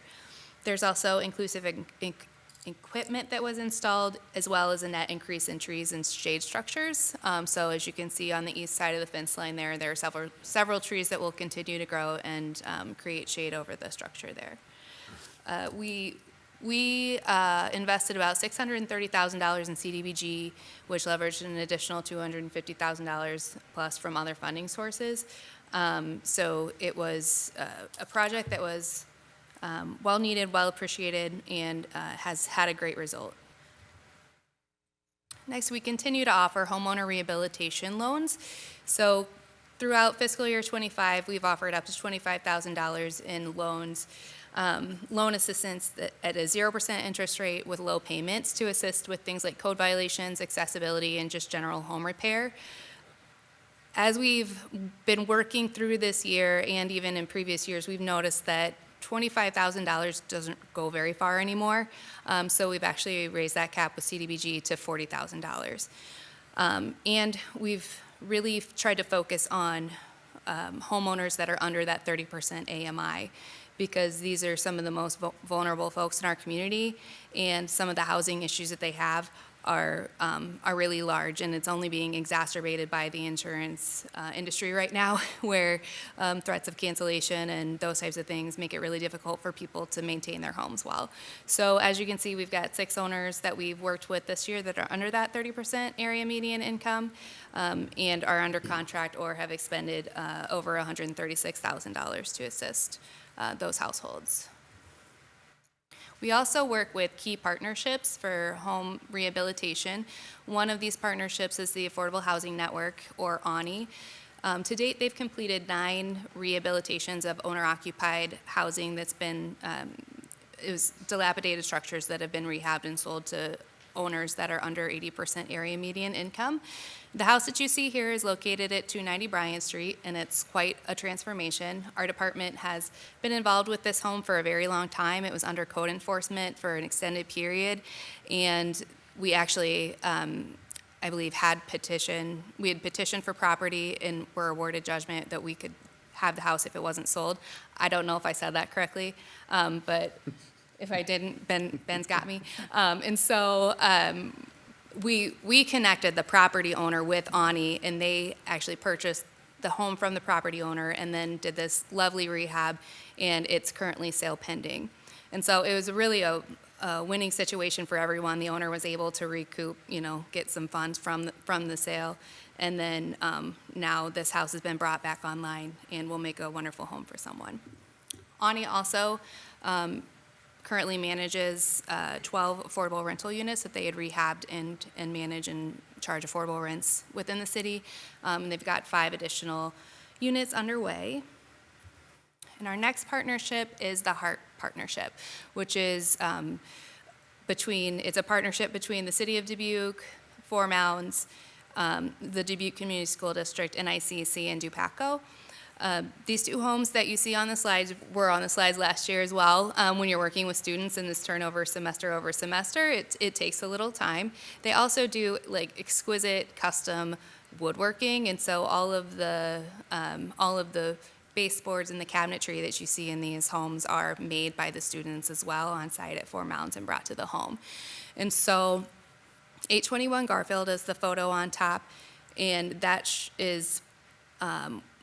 should be complete around June, so we should be putting that one back online soon. And then 514 Angela below should be completed sometime this year. And so there's a lot of benefits available to the students that go through the HEART program. Some of those are listed on the side here. They do get credits through NICC. They get credits for carpentry, math. They earn a stipend, and DuPaco matches that. So this is a partnership that we have just seen so much value in, and the product that they're bringing us is incredible. All right, and the next thing I'll touch on is one of the things we do in community development is manage our city-owned residential properties. And this house is the one that Ben showed you before, that slide where we brought the house down that was dilapidated and unable to be rehabbed. And we worked with Ben's team to design very intentionally a home that would fit the needs of the community. And so we call it the Dubuque House. We call it that because it looks like Dubuque. This fits the profile of the neighborhood. It has a lot of the same features that original workforce housing had in Dubuque. It's on a narrow lot. It's 2 stories high. It has a raised foundation, a gable roof, just many of those things that really fit Dubuque. And so the things that we're very proud of and that make this project unique for us is that it's very connected. This house is on an infill lot, and so we're connecting to existing utilities. It's 400 feet away, half a block away from Comiskey and the Heritage Trail, 1,000 feet to the nearest bus stop, less than a mile from a grocery store, and within 3 miles of many major employers, and it's a brand new house. And so that's really important to us when we were considering, obviously we want to fill those empty spaces on infill lots if we can. This house is also built to be expandable. So it's 1,200 square feet. It's a 3-bed, 2-bath house, but the basement's unfinished and ready to be built out for a 4-bed, 3-bath. It's also on a lot that has plenty of room in the back to expand as well. And so the house itself could be expanded, and there are many homes in the neighborhood that if you drive past, you can see that they've been added onto in the rear. Or you could put a garage or an ADU above it. There's just a lot of things that you could do with this lot. We also were intentional about looking at energy efficiency and sustainable measures for this home. So it has continuous insulation on the exterior, making it really airtight. And it's all electric with a gas backup for the furnace, because this is Dubuque and an electric heat pump ain't gonna cut it at -30. So, there's some sensible measures built in there. It also has a whole home ERV, which is an energy recovery ventilator. So because it's built so tight, it keeps an air exchange, and it, in the winter, the ERV will heat the cold air coming in with the warm air coming out. So, and then it's also solar ready. So there's a conduit running from the roof to the basement, and the roof is optimally pitched for our latitude to support solar there. We also put all the roof vents for the plumbing and the radon on the north side so that the south side is flat to support the most solar, most PV panels as it can. And then also affordability, of course, is huge. So this home is built to be 20% more efficient than local code requires, which will significantly reduce energy costs. Because it's built so tight, it'll also hold your heat better in the winter and your cooling better in the summer. It's brand new, so there won't be any maintenance costs right away. It's not like a lot of homes that are being sold right now within an affordable price range might need a roof right away or new mechanicals or those types of things, but you don't have to worry about that with this house. And then it's going to be priced affordably based on that 80% area median income guideline. And now I'm going to switch to some of our other community-based grants. One that you've heard about before is our Innovation in Urban Agriculture grant that we had that we launched in July 2023. Our 4 focus areas were education, entrepreneurship, healthy corner stores, and hydroponics. And since we launched, we've had 2 food entrepreneurship fellows complete their fellowships, and they actually created a business plan that addresses food recovery and food access in our community, and have already started to seek funds and start to get that off the ground. So we're really excited that was something that sort of came from this work that we put together with them. We have also worked with Farm Tech to develop options for scaled home hydroponic systems that could go into a home or a classroom, and along with that have provided over 30 educators hydroponic workshop education, and so they know how to utilize these scaled equipment, the scaled systems that we are pointing out for them as options. And so we've really done a lot of work on this. It's not highly visible work, but it's sort of that grassroots education and helping others understand other ways besides traditional farming or backyard gardening on how to produce your own food and your own produce year-round. So our main partners in this are Re-Evolution Farms, Wicked River, Event Productions, and City Girl Farming. And next, I'll tell you about our security deposit assistance. We have assisted 39 households to date and spent almost $40,000 doing so. We launched it in March of 2024 and anticipate that we'll have all the funds spent by October. To be eligible for this program, households have to be under 50% area median income, and we really focus on that homeless or at risk of homelessness population. This program was created to work hand in hand with the Housing Choice Voucher, and because we've had to slow down a little bit, as Gina was saying, on utilization rates, it's been a little not more difficult to get people through, but we just haven't seen as many direct referrals from that point. But I still think we'll be able to get the funds expended by October, as I mentioned. All right, and neither of our grant project managers can be here tonight, so I will talk to you about these great programs that we currently have and that Mike hit on before, as these are the 3 new grants that we received this year that we applied for. The first one is our Lead and Healthy Homes grant. It kicked off in January 2025, and it's for $5.1 million to assist with lead hazard control in 90 housing units. Inspections have already started. And to be eligible for this program, homes must be built before 1978, and the occupant has to meet income guidelines. It is available for homeowners or for rental units. There is priority for homes with children under the age of 6 because that is the age range which is most vulnerable to lead poisoning. Dubuque has had a lead hazard control grant in some iterations since 1997, so we've made over 1,100 units lead safe to date. But I like to point out that lead safe does not mean that the lead was completely removed. Lead is a legacy toxin, as we know, and all of these programs that are offered through HUD are currently just meant for lead hazard control, which means scraping, painting, stabilizing that paint, and not complete removal.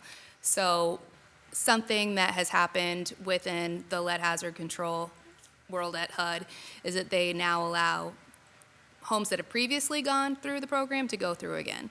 So that's good news for our community, as you know, over 80% of our housing stock was built before 1978. So our 1,100 is good progress, but it's still just a drop in the bucket compared to what we're up against here when it comes to lead in Dubuque. Next is our Healthy Homes Production Grant. We anticipate that we'll be ready to roll with this in May 2025. It's still under negotiations, but we're feeling pretty certain that that's when we'll be ready to go with it. It's for $2 million, and the goal is to have healthy homes interventions in 95 housing units. This is under the same department from HUD as the Office of Lead Hazard Control and Healthy Homes, but this one specifically does not have restrictions on children under the age of 6 or age of the housing stock, so it does not have to be pre-78. We did have this grant before, and we have a waiting list, so there's over 20 housing units on hold from the previous grant, and so the great news is we can contact those folks right away as soon as we know a starting date and get them enrolled. And this is, of course, to address health hazards. One of the biggest things we see is radon testing and mitigation. In this area, radon is very likely to be found in many of our homes. Water intrusion, you'll see from the photos here, some of the things, water intrusion, trip and fall hazards, and there's an additional 26 other health risks that the inspector takes a look at when they're in these homes. So along with just being a very comprehensive inspection to the health and safety of a home, we also have a partnership with the VNA, and a social worker from the VNA does a social health assessment of the occupant. And this is both for the Healthy Homes grant and the Lead Hazard Control grant. And so this home advocate comes in and asks about their personal health and the health of the home, and what are barriers that you're experiencing, and how can we connect you to resources, and they spend the time making those connections and really focusing on the overall health, not only of the home, but of the occupants within it. And the final grant I'll talk about is the Aging in Place program. So this goes by another name, the Older Adults Homes Modification Program, but Aging in Place is so much easier to say and remember. So this round will be rebranded as the Aging in Place grant. So this is, we got an additional $1.4 million, and our goal is to have these interventions in 180 homes. Because this is for older adults, the minimum age requirement to be eligible is 62. What's new about this grant is that we can actually assist in rental units. Previously, with the last grant, the first round of Older Adults Homes Modification Program, it was only for homeowners. So we can now help renters. And the interventions, some of the interventions are things like installing grab bars, correcting threshold trip hazards, motion sensor lighting, so if you get up in the middle of the night, you don't have to fumble around for a light switch. Installing visible street numbers, which is really important for emergency responders to be able to find the home, and then installing tub cutouts, as you see here in this photo. We have partners for this program as well. There's an occupational therapist through Unified Therapy that does the home assessment with the occupant to understand what the needs are to make them able to age in place. And then Four Mounds comes in and actually does the interventions. And so we have that partnership for the construction and their job training as well.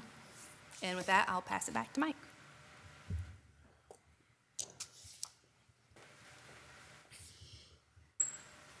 All right. You know, I sit and listen to those presentations, and I too go, man, we do a lot of stuff. But so the next few slides are taken out of the budget books. This is just identifying some of the funding sources for the programs that you just heard about. One of the things, we actually still do have a historic preservation revolving loan, but you can see it's a $7,000 budget per year, which is almost nothing. I just wanted to put it on there. We do have it, but we're not able to use it very often. We do have the Downtown ADA funding, which has been around for a long time. That helps businesses to do construction that allows ADA access into their businesses.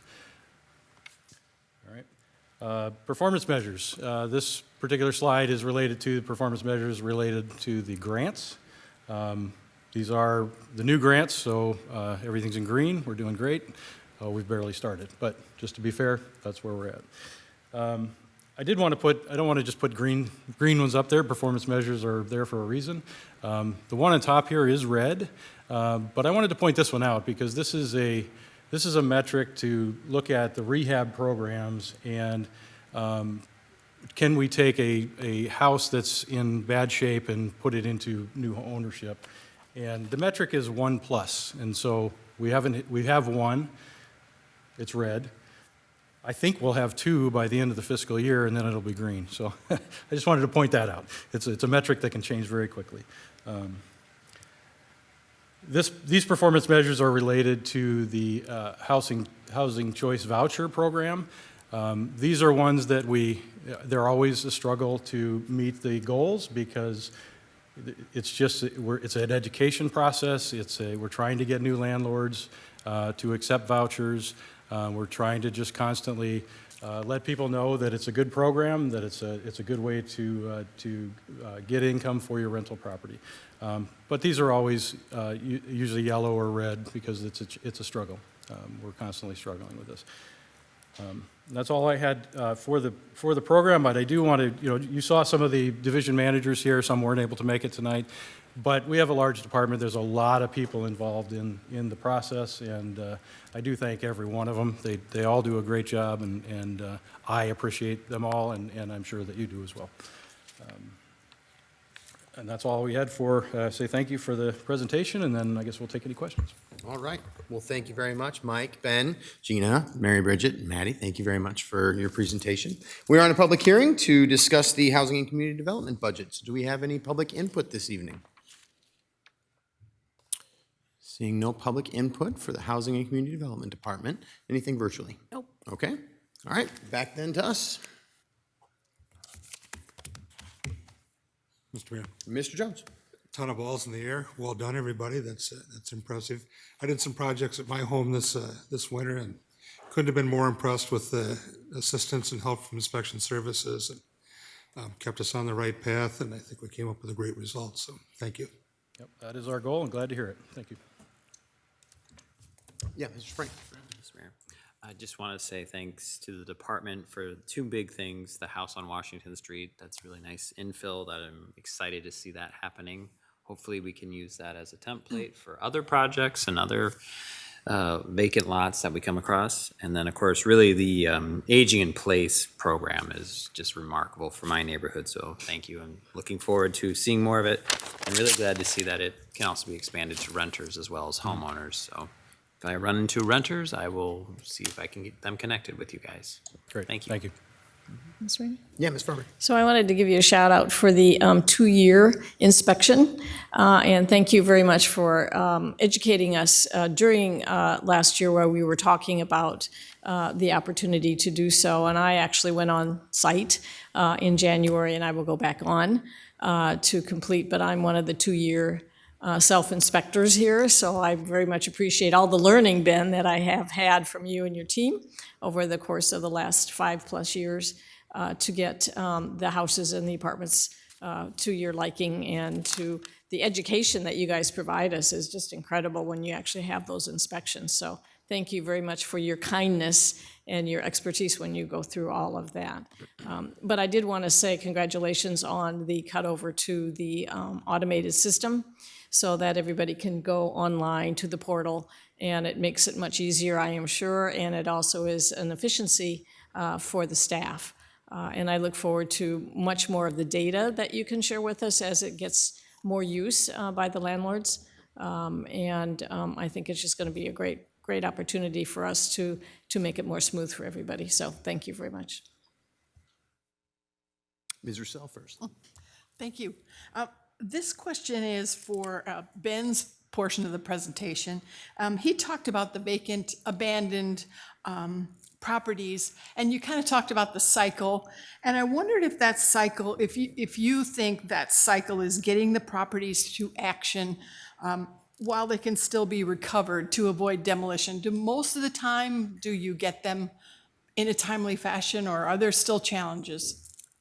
I think there will always be challenges with vacant or abandoned properties. Vacant and abandoned are two different defined terms, and so one of them is it's just unoccupied for 12 months or more. That could be a neighborhood house that's otherwise maintained, and really we're just getting those ones licensed so that we can keep an eye on them and make sure that they stay that way. They stay a maintained property. Somebody's coming to mow the lawn and shovel the snow. The other side of that is the abandoned properties. So those ones have typically incomplete exterior shells. They've got broken windows or holes in the soffit or a roof that's in disrepair. Those ones are usually the ones where if somebody licenses it, they have a plan for it, and if they show up and allow us to inspect, they'll do the minimum to get it to where it's going to be a salvageable project for them. If they don't engage, though, that's when we lean into that petition for title process, and oftentimes, if they don't engage, it's because it is too far gone to be salvageable. So I don't know that there's really a perfect method unless we can travel back in time 20 years, 30 years ago and get a hold of them then. Okay, thank you for that clarification. Ms. Weffa? I think I have two questions. The first relates to, I think, Gina, I think it was your presentation. So we talked about, I think you used the word overutilization of our HUD dollars, but we've struggled in the past to utilize them. So I'm curious about if the changeover was because we had more landlords come online that were willing to create properties, but then I also heard somebody say we need more property owners to be willing to do that, so. We always need property owners. So it's a budget calculation thing. So for us, we've always, for a long time, we haven't had full utilization of our budget, and we did have a set aside of like $1 million that we didn't get spent, and we had that. And the last year they told us, like, you have that, but you only have to this date to spend it. And so we did a huge push last year. We did some open wait lists in person only. Like, we did a lot of things. We amped up efforts. We overworked our staff and really worked our tails off. And then we got to where we needed to be, and then they kind of took our money away. And so we got to where we are funded, but we didn't get the extra. And so that's where now we're just here, right? So we're staying. So there's no more $1 million holding aside. That's gone. And so now we're just with our allocation. And so that's why there was a big push, and we hit it. And then they're like, wait a minute, stop, because we were told we had this extra that we needed to get spent. Not the case anymore. And so then we had to pull down the brakes a little bit. So that's why when I mean it's variable, it's always changing. Like, that calculation and what they decide to tell us and share and give us every month is different. So that's why. I think you had mentioned the sweet spot would be about 980. Yep. Is that what you said? But we're over 1,100 right now, and so. That we aren't over. 1,100 is what okay. HUD says we have allotment for, but that's not money. So they give you vouchers by increment. So, like, let's say the VASH voucher, we have clearance for 12 VASH vouchers, and so each one had an increment, but it doesn't mean we'll always get to fill all of those. And so they give us a number, but then every voucher is variable. So some vouchers we might only be paying $300 for, some we might be paying $3,000 for. It's dependent on the tenant. It's dependent on where they're living. When we pay for port outs, we pay a lot more money for people to live somewhere else than we do for them to live here in our community. So it's all variable every month based on the tenant. And so that budget, they give us a certain amount of money, and so it's not necessarily going to cover 1,114 vouchers that they say we have. We don't technically have those. We have what we can pay for. Got it. The other question, and I'm sorry if I missed this, I think it was said that we have, for the voucher to mortgage, we have 8 of those properties active. I'm just curious about what our full capacity is for that program. Is there a limitation on that capacity, or? Nope, it's treated just like the Housing Choice Voucher, and so as many as we can get online, we can keep, as long as they keep up with program requirements. Yep, and they keep qualifying to be on the program as far as income limits. Yeah. And I feel like in the last year that even getting to 8 is better than where we were previously. We had a few more. We had 10, but we've just gone down recently, well, in the last probably year and a half. And so just for some couple odd reasons that the 2 kind of fell off. And so The thing is too, though, we don't want to push people into homeownership too quickly either, because we want to see them be successful. So we don't, you want to make sure you have the education and the things in place, all of it, before you get into homeownership, so that they can be successful with that. So there's a lot of things that go into play. It's not just something that somebody can say, yeah, I want to be a homeowner, let's do this with the voucher. Like, there's a lot more things to that, so. If I think somebody is a great candidate, after I speak with them about that program, maybe in particular, what is the process to kind of connect them? Just tell them, call the housing? So they'd have to have a voucher first. Right, So yeah. they call their caseworker, and then if they do have a caseworker, they would probably refer them to their FSS coordinator. So Okay. to get in that next level savings program, that is probably the biggest way to get yourself on track for homeownership, is to work with an FSS coordinator and get all those goals set and get the money started, get escrowing for you, and so you can have some money when you're ready to put a down payment on a home. Got it. Thank you so much. Welcome. Yeah, Mr. Resnick. Thank you. So I was looking at the budget here, and this year, the supplies and services is $2 million more than last year. And I was looking through the information, and could you tell me why that is? I know it fluctuates. We had $1.8 million the year before, and then $800,000 last year, and this requested for 26 is $2,800,000. So I'm going to defer to Jenny for that.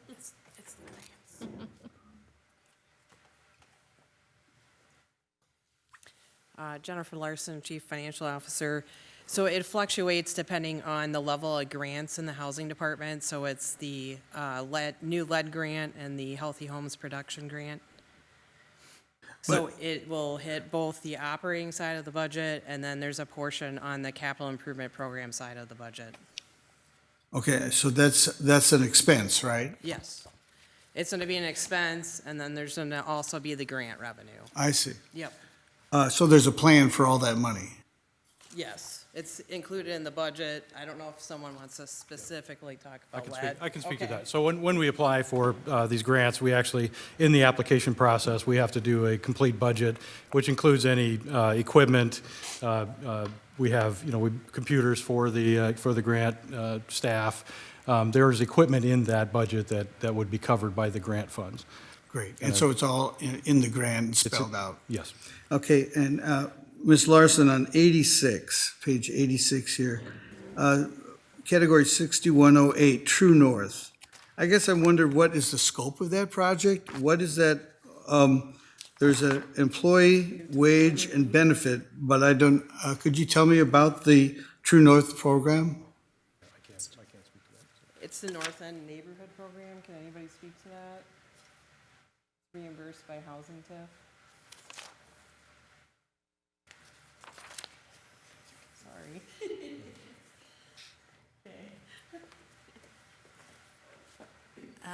Maddie Hamerlin, Urban Development and Housing Rehab Project Manager. Do I have to say that again? Anyway, I'm going to do my best to tell you what I know about that. So the True North program was utilizing housing TIF to basically do a purchase rehab resale program.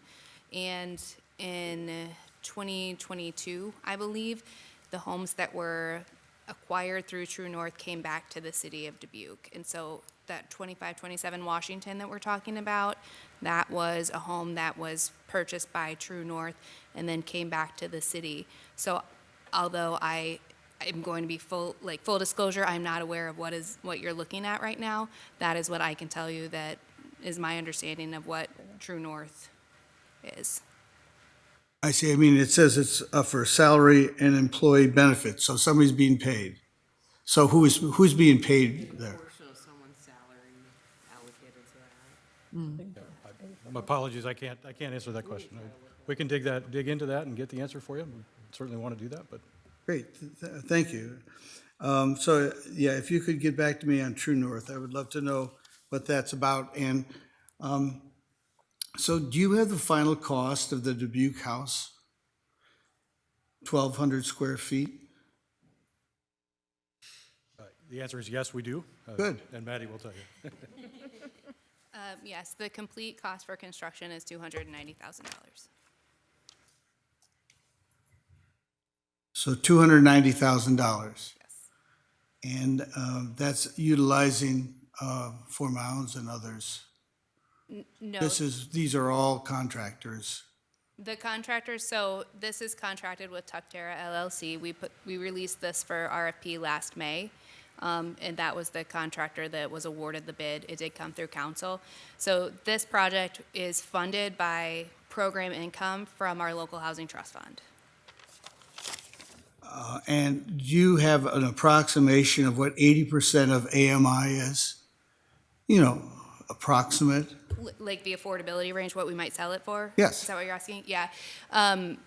So this house that we just looked at on Bryant Street, there's a whole calculation that goes into making that determination. So it was listed at 185 for a 3-bedroom. And so that's what we would anticipate, that's what I would anticipate for this home. So 185,000 is approximate what you're going to be asking for it. Yes, sir. All right, and thank you for the information. Thank you, Mr. Mayor. That was everybody. Okay. So thank you very much for the presentation. You are correct. I think every year I comment on how much you do. It's an enormous amount of work, an enormous amount of staff time. So we appreciate it. And it is, I love how you connected it to public safety this year, because there is so much public safety that goes into it. I have a few questions here. One, let's start with, one of the final slides that you had up there. We always talk about the percentage of landlords that accept the housing choice voucher. Do we know what that percentage is? You gave us the raw numbers, but do we know, is it like 30? It's right, it's been hanging around 33 right now? Okay, thank you, Gina. Okay, which is higher or lower than it was last year? So remind me on the slide. Actually, just, yeah, if you want to go back on the slide. I'm not sure. Left arrow. Yep, that's what I was hitting. But Sorry, I made it more complicated. nope, there we go. The computer just had to wake up. Yeah. So Okay. down, it went down. Went down just a touch. Okay. But it's kind of been hovering around that number for quite a while. Okay. All right. That's good to know. I know we're still trying to get more people involved. I mean, the raw numbers are good to see. That's a good number of people, but 33% just is still pretty low. One of the things I will say, just to add to that, is I think one of the effects of the housing development that we have going on is going to be a little bit of increase in housing stock available for rent. And so I think that that's going to be a positive impact on that number if we can get the landlords to consider accepting housing choice vouchers as an option. And some of them with development agreements will have those already built in there, but Exactly. the more affordable units will need to be from other landlords too. All right, two more questions, I think.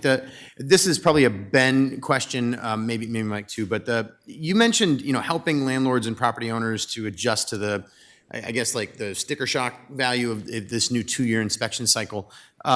How exactly are we doing that? How are we helping them out to be able to get through that process? And maybe, is it like payment plans, or what kind of things are we doing? Right.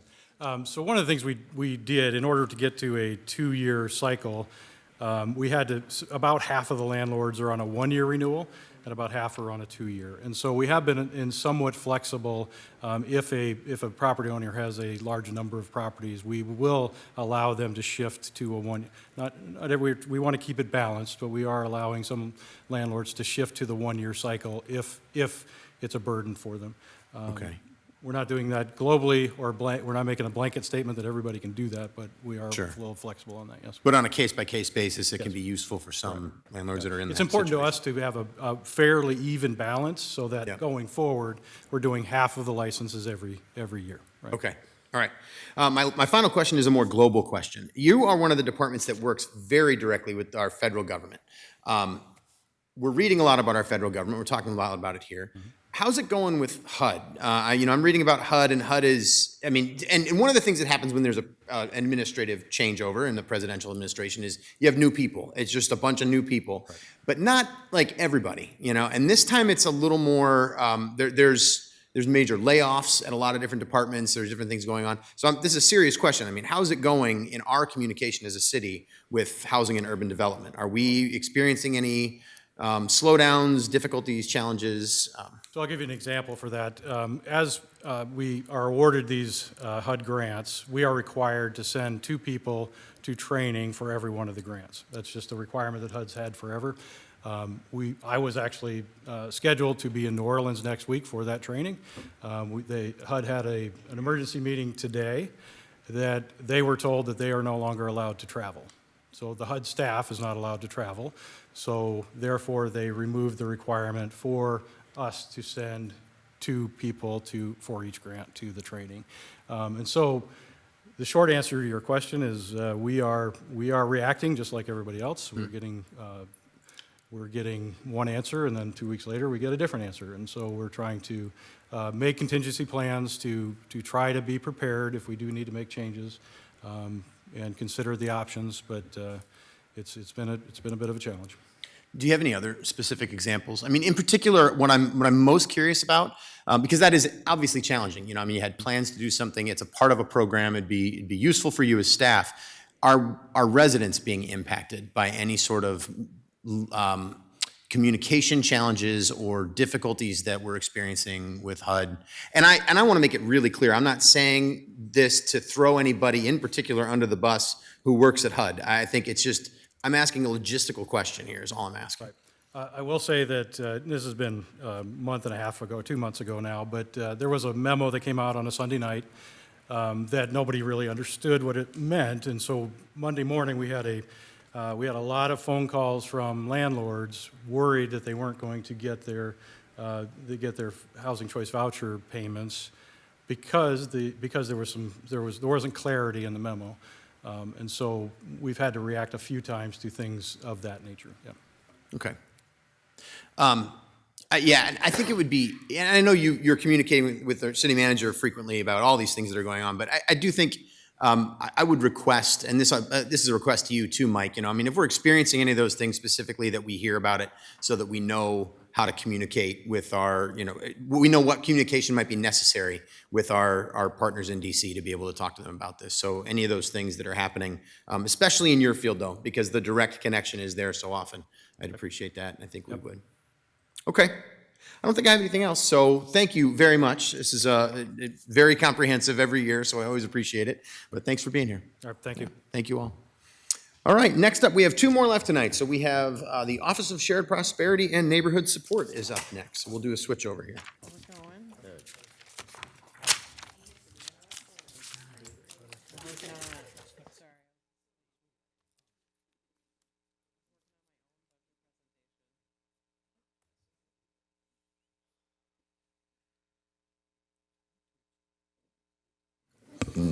How you doing, Anderson? We're not all gone, actually. We can hear you back there, so That's a you good should thing. just go ahead and kick it go. right off. Yeah. Okay, so Anderson Sansey, Director of the Office of Shared Prosperity and Neighborhood Support.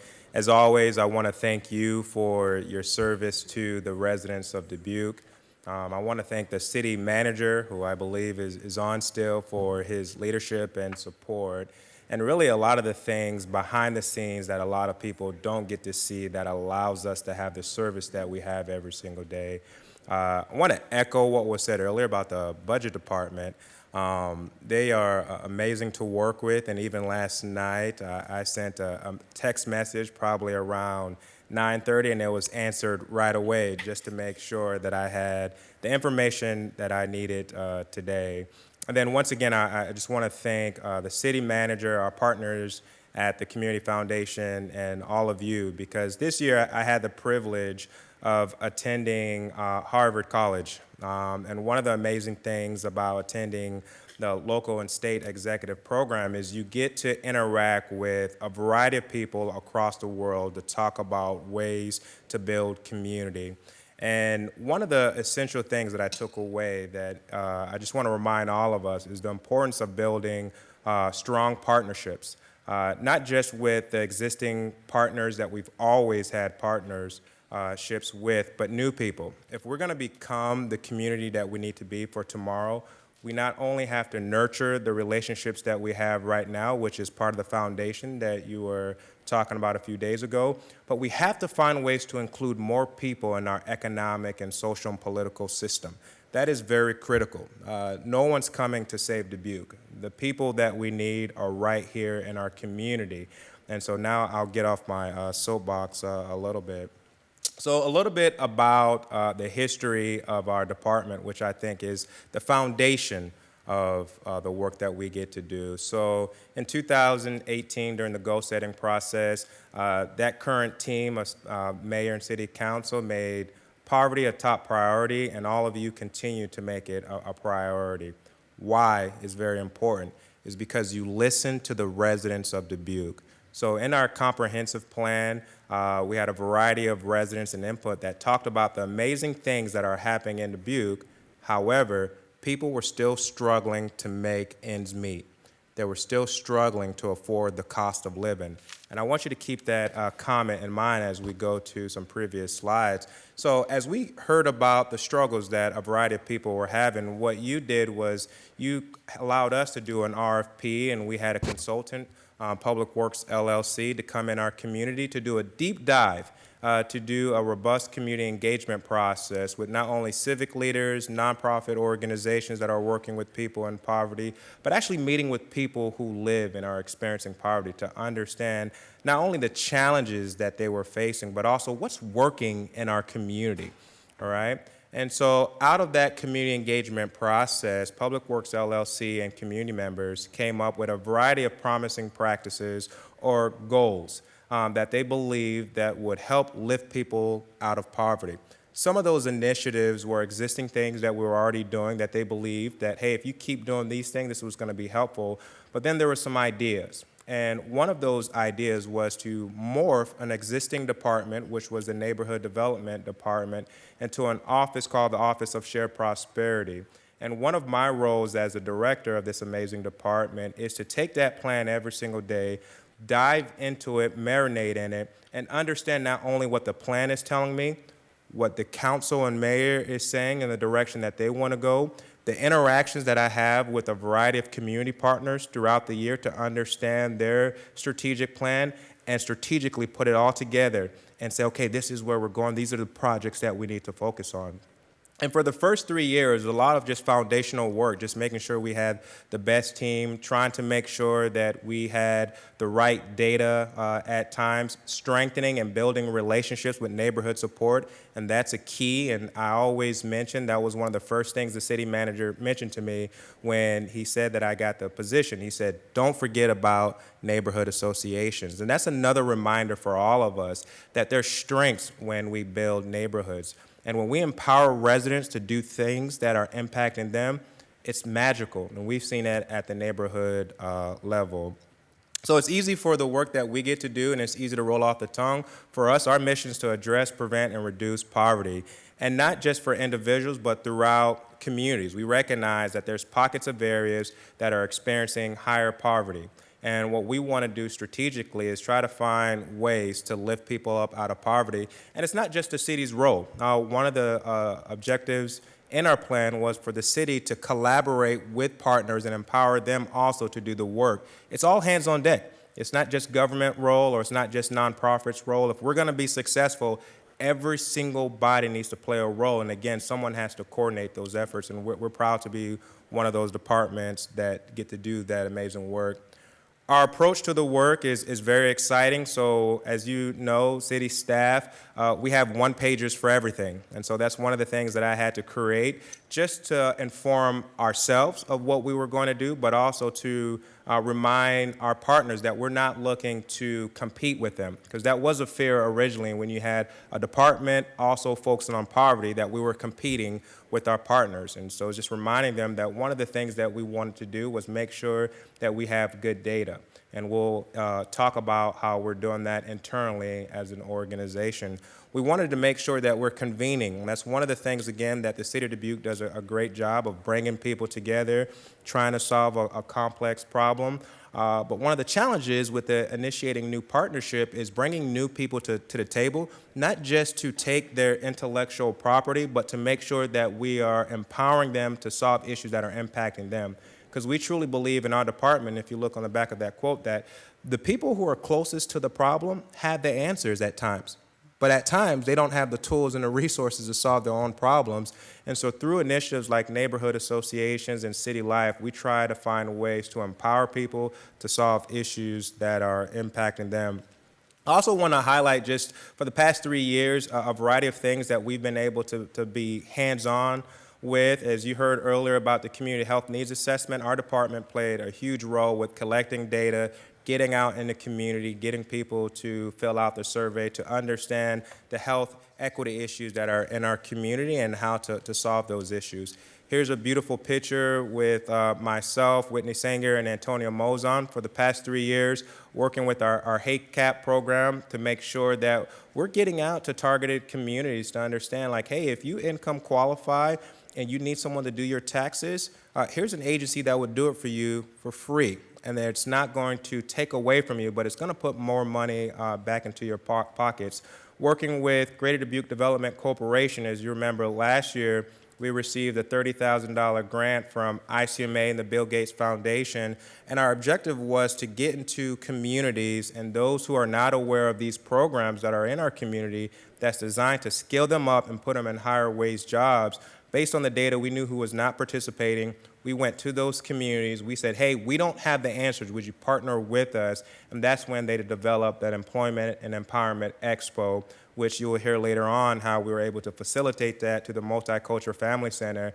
And now as a department that's focused on programming, they'll continue to do the great work. And so again, a lot of the works that we get to do is in partnerships with people, empowering people to solve issues that are impacting them.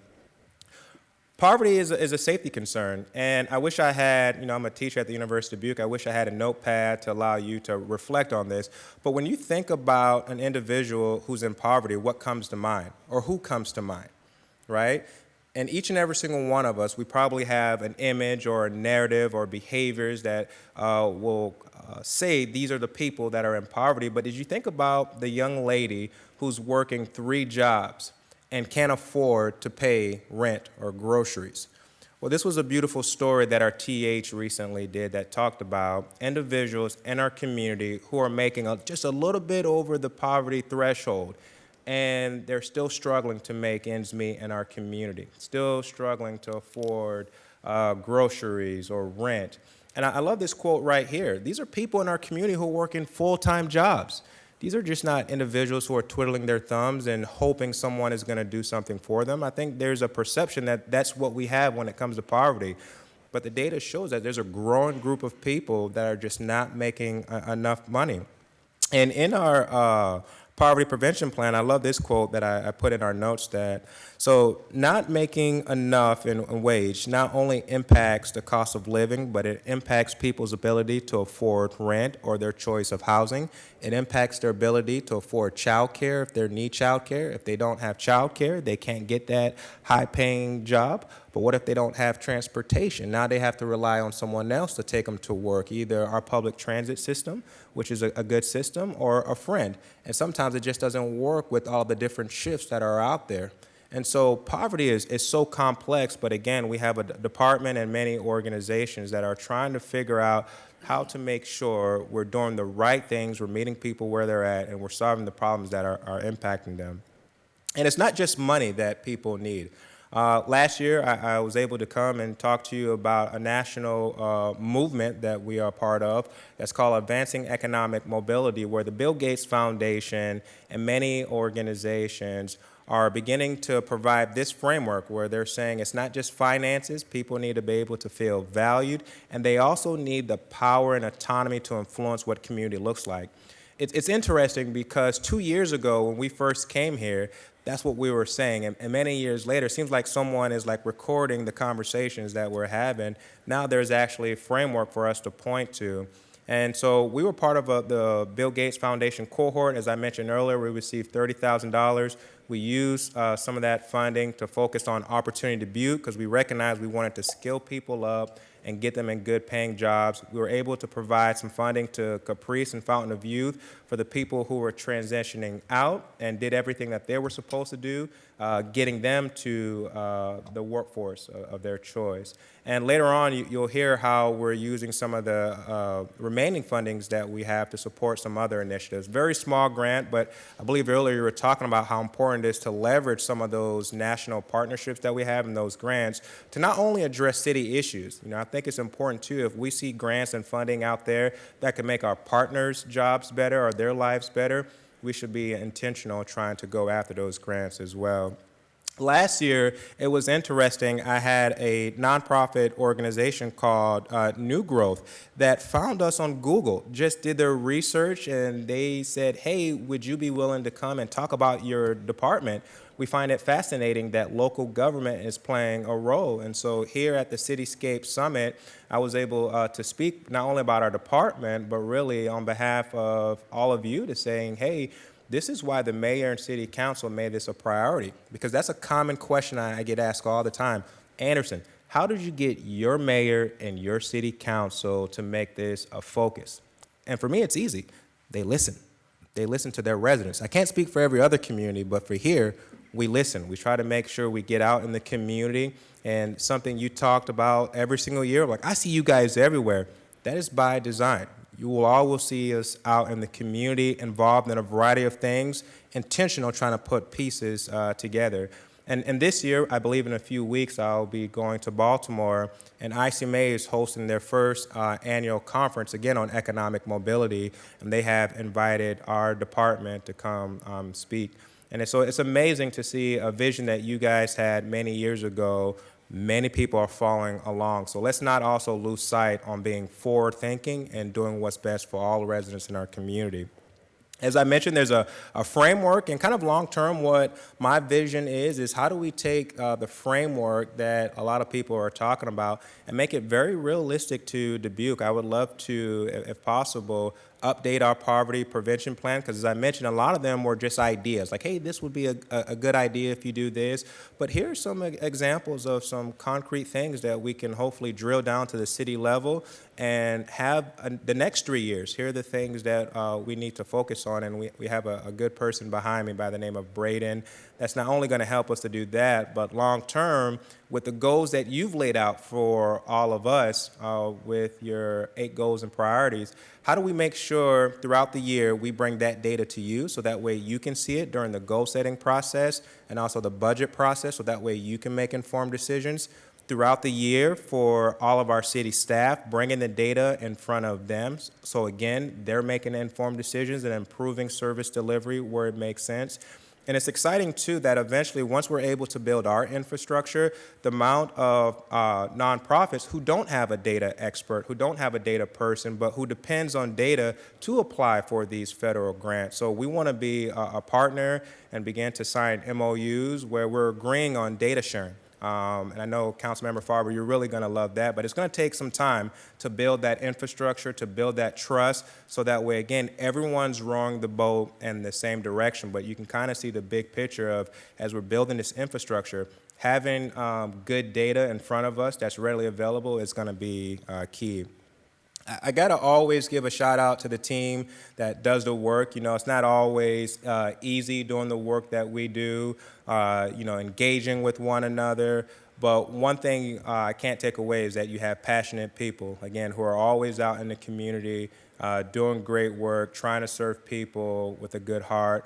One of those individuals is not here, and I want to give her a special shout out because I believe she's watching right now online, is Miss Liz. Miss Liz is a key asset to not only our department, but our organization. As you heard yesterday, I believe we have probably 4 ERG groups that are in place designed to help our city staff to not only feel comfortable within the organization, but grow and develop. Liz is one of those leaders who's leading one of those ERGs for the admin. So I really admired her taking on that leadership role with a variety of other admins that are trying to make sure that our entire organization is more efficient, because those are the real leaders who are doing the work every single day. So I want to give her a special shout out. And you're going to hear from 2 other great leaders behind me shortly. This is one of my favorite parts when I get to come here and highlight the things that we've accomplished. You know, every single year, mayor and council members, I come and I say, hey, we say we're going to do this, and I come back and I say, we did it. And for me, it's exciting because once I leave here, I'm going to have the same approach. I go back to the team. I print out all of our tasks for the upcoming year. And for me, it's like playing pickleball. I get in my stance and I get super excited. And I'm like, all right, you got this, go, go, go. And for me, it's like competition. And it's motivation. And I know eventually some of those low-hanging fruits, you're going to ask us to be bigger, bolder with our visions. And we're up to the task, I tell you that. So let me go ahead and highlight some of the things we said we were going to do that we did. We said we were going to continue to partner to implement our poverty prevention plan. That's going to be an ongoing thing that you will always see, but specifically we said we were going to automate our poverty prevention data. You know, Braden's going to highlight, probably not today, but during our work session, how he was able to do that. And kind of long-term, our vision again is to automate and give you the data that you've laid out for us with the council goals and priorities, so you'll be able to see that data. We talked about next steps for the Employment Empowerment Expo. As I mentioned, that program now is in the hands of the Multicultural Family Center, and I believe they have an event at Comiskey Park coming up that's going to connect with Easter egg for the kids. There's going to be job opportunities for families, but I won't take their thunder. And we also have some additional funding that we were able to leverage to support their efforts with the fines and fees. We said we were going to create City Life and Marshallese. We were able to execute that. We said we were going to partner with the Women's Leadership Network because when we looked at poverty and we recognized just between male and female that women were experiencing poverty differently, we were able to have over 100 women attend that event. And again, you'll get to hear that story later on. We said we were going to be more data informed. We were going to create a policy that was going to inform us on how to collect, store, utilize data, understand AI. Again, Ms. Farber, we try to incorporate some of your language with your article, but we know there's a lot more work that needs to be done to make sure we land in this place where we're utilizing data effectively. I was hesitant to share this one right here, but I'm going to share it anyways. You know, when you made the Central Corridor a priority, one of the things that we said we wanted to do originally was get out, because we walk that neighborhood. We walk everywhere downtown and we see the vacant buildings, and we said, you know what, who has the data on that? So that way when someone come ask, we can have that. And so we were able to partner with Clark University's social worker program. Braden led that effort, so I'm going to give all kudos to him. I believe he almost got hit by a few semis just running back and forth. Not to say Central is dangerous, but there's a lot of things that happens in our neighborhood, right? And so you can just see for them, they tweeted out a good quote right there. Of course, it says Anderson, but Braden is the real star in that effort. Also, we said we were going to increase neighborhood association. At one point, we were at 10 neighborhood associations.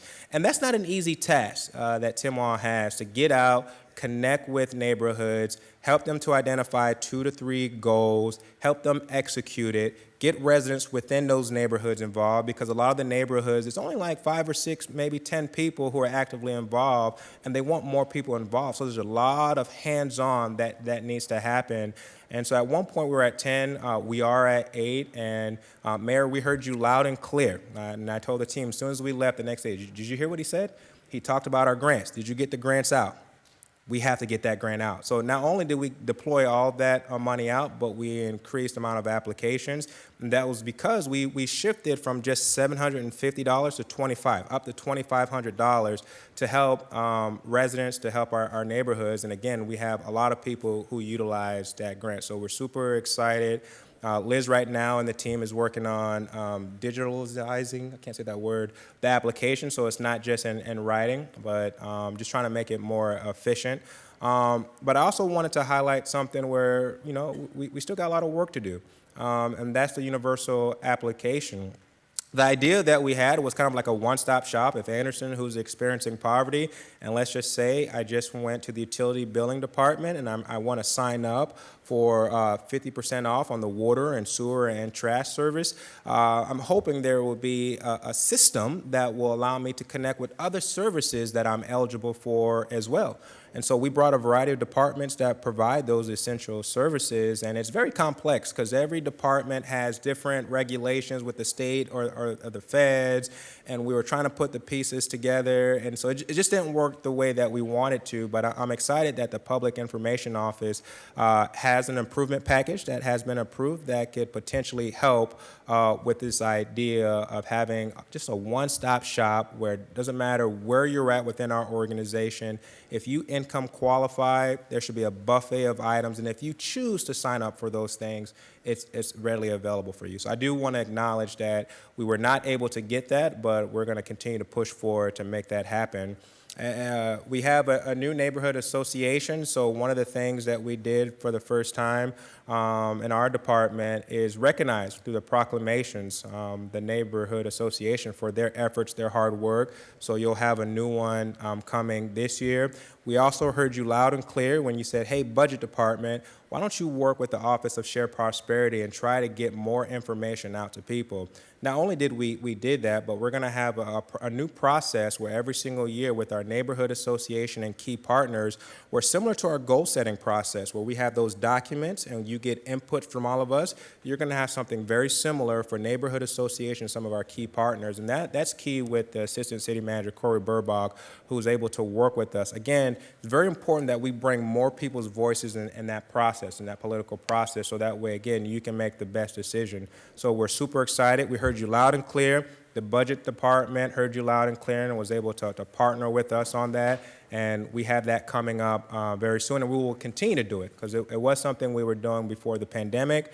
And we're going to continue to try to enhance it to get more voices. So everything that we heard you say last year, we did it. I do also want to say with the health community, when you said, hey, wouldn't it be nice for you guys to get more involved with the health community so that way if people want to be a healthcare worker, even with the new CEO for Crescent Community, I have an ongoing meeting with him now. And as the community sector as a whole is preparing to do their re-up on the community health needs assessment, we'll play another significant role with the data gathering, convening, and also reaching out to the community. I do want to give a final shout out, as I mentioned earlier, that we do have some remaining funding from our economic mobility through the ICMA and Bill Gates Foundation. Very small, and our partners from NICC reached out to us, and they're looking to host a poverty workshop for businesses to understand how to navigate and better support those who are experiencing poverty, but also nonprofit institutions. And so we are a sponsor of that, proud sponsor of that, the City of Dubuque. You are a sponsor of that, and hopefully you can attend. The residents who are watching, please sign up. So again, you can just get a new perspective. I think a lot of people have assumptions about people living in poverty, but the reality may not be it. And so on April 30th, I plan to be there to hear the conversation and continue to figure out how I can learn and grow and make our department better. As Braden transition up, just a reminder, you're going to hear a little bit of the data that we have. You're not going to hear a lot, but in our June work session, we're going to provide you a lot more data. And so just be prepared for that information. And that data, the design of the work session is prepare all of us for the upcoming goal setting process. So again, you have enough information, enough readily available data to say, okay, this is why we need to focus on X, Y, and Z. So I would like to invite Braden up to talk now.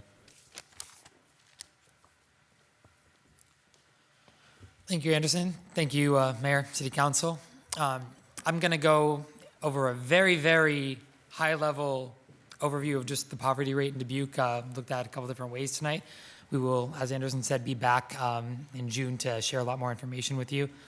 I did want to really quick explain the difference between a 1 and a 5 year estimate in the American Community Survey. So normally you do a survey, you get a result, that is what you share, that's what we think of as a 1 year estimate. When you have an organization as large as the Census Bureau surveying a population as small as Dubuque, that gets to be pretty error prone. So their solution to that is to average 5 years worth of weighted data. I just want to explain where the data we're using comes from. We use that because it's a little less current, but a lot more precise, and we get a lot more of that data as a population our size. So we're looking at the poverty rate. I also want to explain what that is, and then I promise I'm done explaining things. So the poverty rate, the thresholds were originally set in the 1960s at the minimum cost of a food budget for different family sizes multiplied by 3 as the total poverty threshold. Since the 1960s, that has only been adjusted for inflation. So while this is still a good metric to compare ourselves against other communities and against ourselves in previous years, it is not a representative measure of what it actually takes to survive and meet your basic needs. So looking at that poverty rate, this graph shows the past 5 years worth of poverty rates for the city of Dubuque, state of Iowa, and the United States. So you can see back in 2018, around the time the council prioritized poverty, we were well above the federal and state levels. Since then, we've seen a decrease into 2020 and further into 2021, at which point we dropped below the federal poverty level. We jumped just back up above it in 2022, and we're back below in 2023. Get my laser pointer out. We've seen the largest decline of these 3 geographies have been within the city of Dubuque. This graph breaks it down by race and ethnicity within the city of Dubuque. So you can see every group except for the Native Hawaiian Pacific Islander population saw large decreases into 2022, and that is generally considered to be the result of a lot of early pandemic era social programs. The reason that that was not experienced as well highly in our Native Hawaiian Pacific Islander population largely comes from the fact that many of those people in Dubuque are Marshallese. Many Marshallese people are in the country as part of the Compact of Free Association. That means that they don't qualify for a lot of the social programs that contributed to poverty decreases in other populations. We have seen those numbers start to tick back up into 2023 for the Black or African American, Native Hawaiian, Pacific Islander, some other race and Hispanic or Latino communities, although we are still well below 2018 levels, and that is, again, dependent on what we see coming down in the next couple of years. The lowest poverty rate among these populations right now is in the American Indian Alaskan Native population. I will say that's a very, very small population in Dubuque, so that number is 0% plus or minus 48%, not super precise. The rest of these are a lot more precise than that number. The next lowest poverty rates are among the Asian and white alone, not Hispanic or Latino populations. Our highest poverty rates remain in the Black or African American alone and Native Hawaiian Pacific Islander populations. Both of those have seen decreases or increases since 2020 to 2023. And both of those populations are experiencing poverty at more than 40%. That means more than 2 out of every 5 people in those groups are experiencing poverty. Breaking that down by the top 10 cities in Iowa compared to Dubuque, back in 2018, we had the 6th lowest poverty rate of those cities, so just below the midpoint. Now we have the 4th lowest poverty rate of these cities. You can see our poverty rate fell from 16% to 12.2%. That is the largest percent decrease in poverty of these cities. Our current poverty rate, 12.2%, is also well below the average of the other 10 cities. Expressing that as a percent change, you can see that Dubuque had the 2nd largest percent change with a 24% decrease in poverty from 2018 to 2023. Only Ankeny had a larger decrease, and that was from about 6% to about 4%. Compared to these other cities, on average, our poverty rate fell 4 times as fast as the other cities. And over the same period, 3 cities experienced increased poverty rates. And so, generally speaking, we've seen really positive outcomes. Just to highlight some of those top-level figures, again, based on those 5-year estimates, that's everything you've seen so far. Dubuque's poverty rate fell from 16% in 2018 to 12.16% in 2023. That represents a 24% decrease in poverty over that 5-year period. If we look at 1-year estimates, which are, again, less precise, the city's poverty rate in 2022, based on that estimate, was 15.13%. And dropped to 11.78% in 2023. That suggests a 22.14% decrease in poverty in just that year. Again, we have less confidence in that number, but we can very confidently say that the poverty rate fell 24% in 5 years. I also wanted to talk about one of the initiatives that Anderson highlighted earlier with regard to the data governance policy. So this was originally came out of an item in the Equitable Poverty Plan to establish a citywide data collective that can really incorporate data from a lot of organizations and work together. The first step for that was doing that across city departments.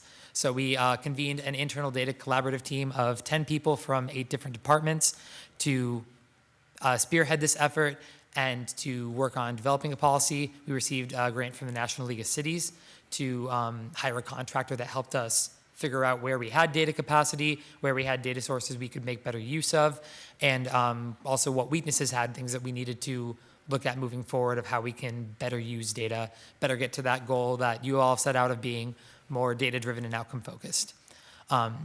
That organization also helped us draft a policy, which as of a few weeks ago has been in the very final stages of becoming an administrative policy. We expect to see that very soon, but it's been approved by the city manager's office. So we have very positive news on that.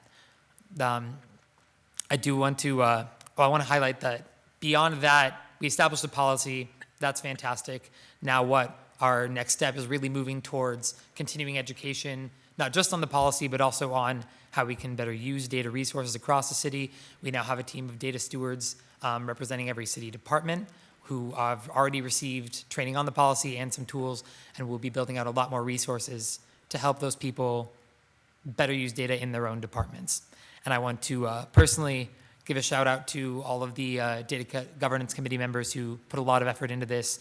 Assistant City Manager Corey Burbach, Assistant Planner Jason Duba, Officer Chris Gurrell, Urban Development and Housing Rehab Project Manager Maddie Haverland, GIS Application Specialist Jake Ironsides, IT Special Projects Manager Chris Coleman, Data Scientist Nusrat Noshin, and GIS Coordinator and Analyst Nikki Rosmeyer. They all put a lot of fantastic work into this policy, and we are really excited to keep moving forward and keep it striving towards that goal. With that, I would like to pass this along to Temwa Piri, Community Engagement Coordinator.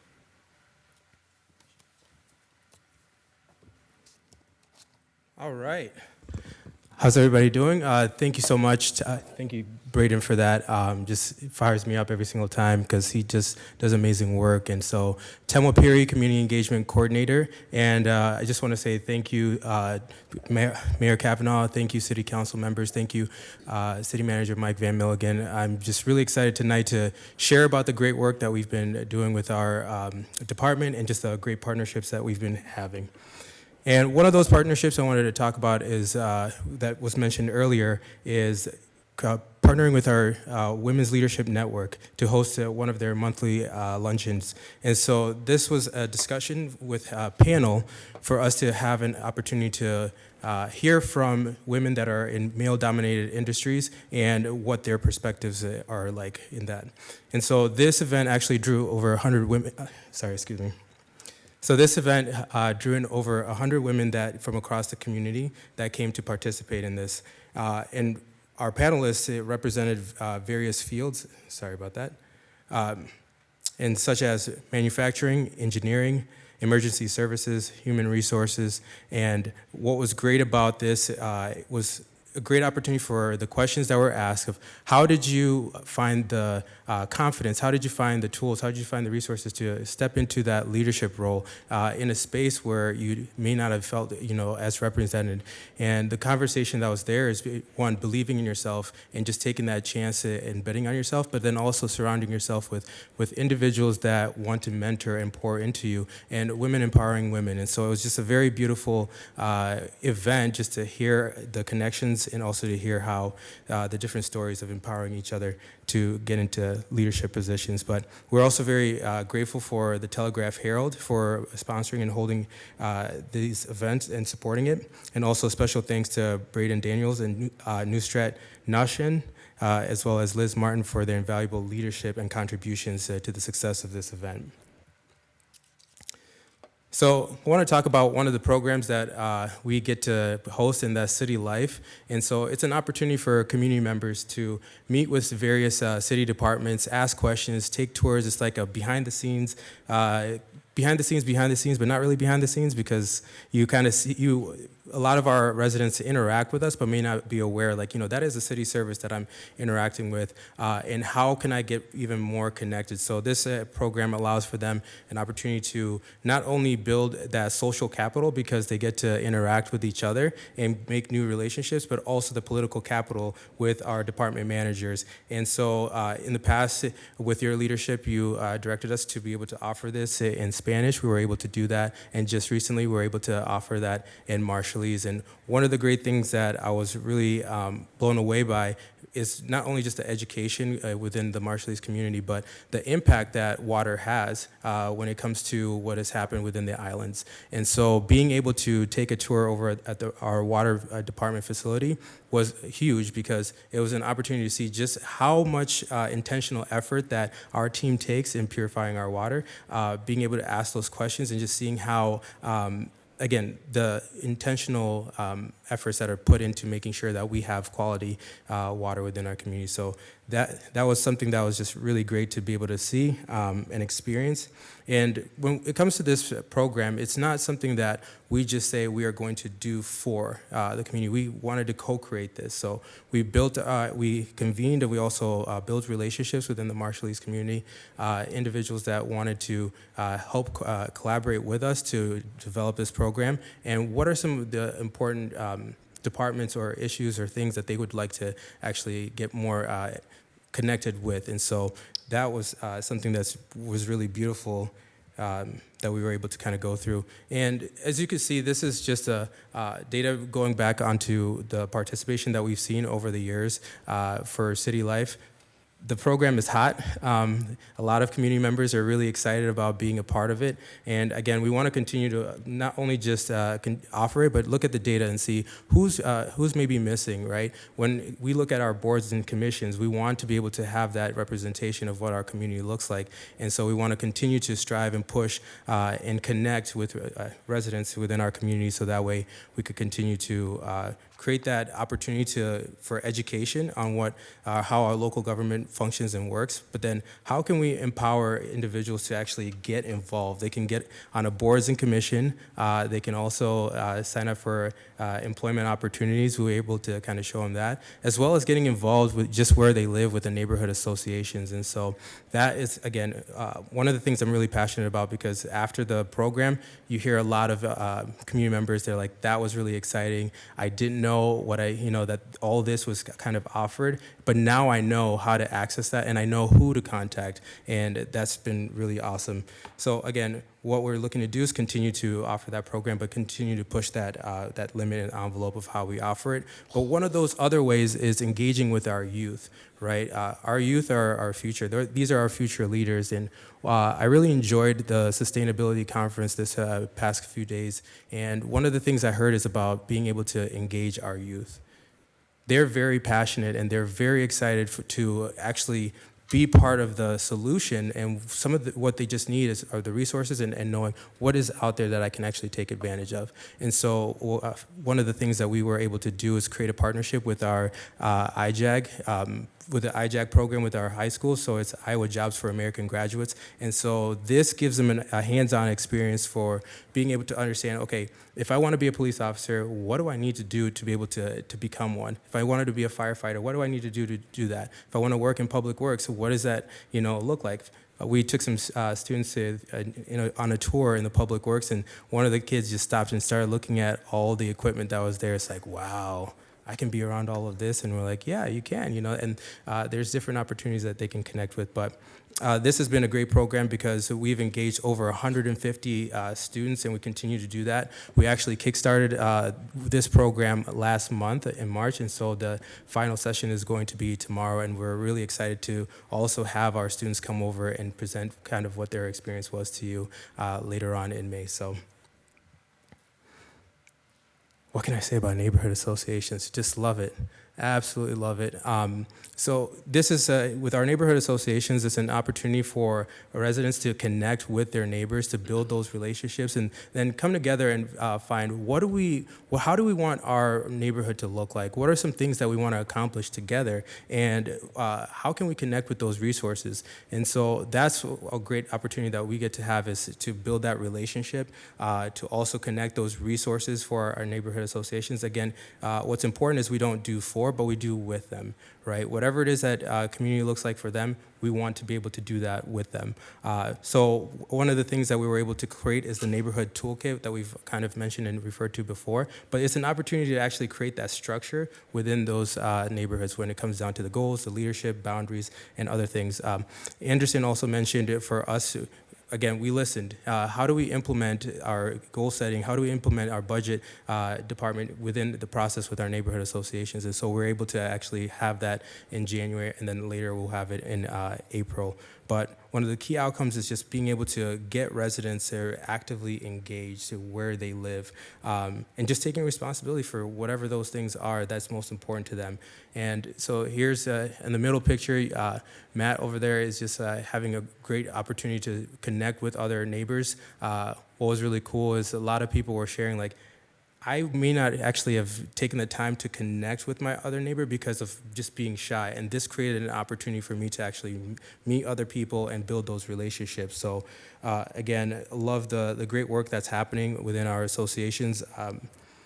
Wanted to also show this slide here, going back to what Anderson mentioned of us being able to not only create relationships within our neighborhood associations, but how can we also invest, right? How can we invest in the goals and the projects, the events, the things that they want to see and build, for that to be just a little bit easier for them. And so again, as was mentioned before, we went from 750 to 2,500, and so the projects went from 17 to like over 23. And so if you're looking to get a really nice workout on Saturday morning, you're able to join the Bluff Street Neighborhood Association. So if you see those urns up there, feel free to, don't lift it by yourself, but there's a team of people that will be out there looking to kind of beautify the neighborhood and place those in different locations. At the bottom, again, going back to great opportunities with civic groups, so we have our Celebrate Africa event that's going to be this Saturday as well. And just to share some other events that are happening on Sunday, the North End Neighborhood Association is going to have their April Fun Day. So really want to encourage for everyone to, if passing by, to go ahead and check that out, because it's again a great opportunity for community members to connect together. But so again, when we empower and equip residents with the tools that they need, they help build neighborhood pride and building actively involved neighborhood associations is not only a priority for all of you, but also it's supported by the research from the economic mobility framework. So on the picture to the left, I don't know if you could recognize who's in the picture there, our council member Sprank, but that's our national night out. So we have the North End neighborhood and also the Point neighborhood that's actively involved in that. And we encourage other associations to be a part of that. In the middle, you have the Bluff Street Neighborhood Association with their Christmas on the Square. Just another amazing event that they came up with of bringing community members together. They actually shared out in May, I believe it's like May 17th, is Dance Your Bluff Off. It's going to be a really cool event where you get out and just learn how to dance different styles. There's going to be a section for kids to learn. There's going to be a section for adults to learn, and then later on, the fun is just going to continue to build on. So I highly encourage for all of you to check that out. So that's on their Facebook pages. So for anybody that's watching out there, if you don't have a neighborhood association that's there, we are more than happy and excited to get one started. If you're looking to make a difference, if you're looking to leave a legacy, if you're looking to spark something that is going to really bring that happiness, that fun, and the connection, highly encourage for you to reach out to our department. Part of what we also do is we have a lot of touch points with our associations, and one of those is our monthly neighborhood quarterly meeting, which is pictured in there. But as also mentioned before, what's really important is these are individuals that are volunteering their time. They're volunteering because they have a passion for where they live. They want to see a difference made, and they're willing to do whatever it takes to be able to do that. And that's, if it's carving out that time, if it's going door knocking on hot days or really cold days as well. They're willing to do that, so that way that they can build a community and connect with their neighbors, and we're along for the ride with them and supporting however way that we can. So again, what was mentioned before, the Tomahawk Neighborhood Association, we're looking to recognize them on the proclamation coming up, and continuing this great work, because we want to not only increase the number of associations, but we want to sustain the ones that are currently active right now.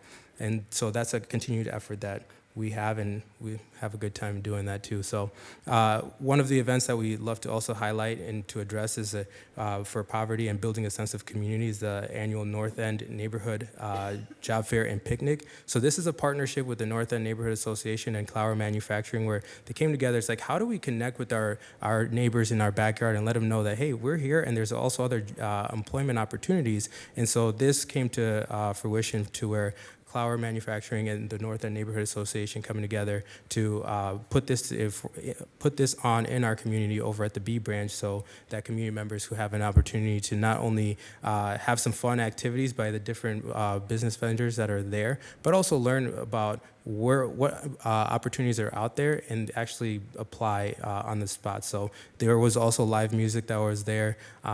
It wasn't me playing, because otherwise everybody would have left. But it was just a great scene, and the weather was just perfect. I think we might have ordered that at that time. But want to just close and just give you some of the future initiatives. Is continued to strengthen partnerships with community organizations to advance the equitable poverty prevention and reduction plan. Offer data literacy training to enhance community skills and knowledge. Host the International Association for Public Participation. A few years back, we were actually invited to go and present at the conference. At the time, it was in Minnesota. Then we returned also to Nebraska, and conversation started sparking on how can we, this conference is hosted twice in one location and then moves to another location.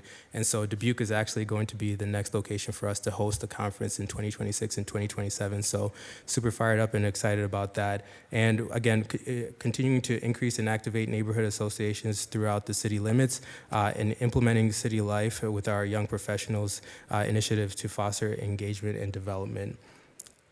And so last slide, just wanted to share just the requested property tax support from our department. And with that, a big thank you sign. All right, excellent.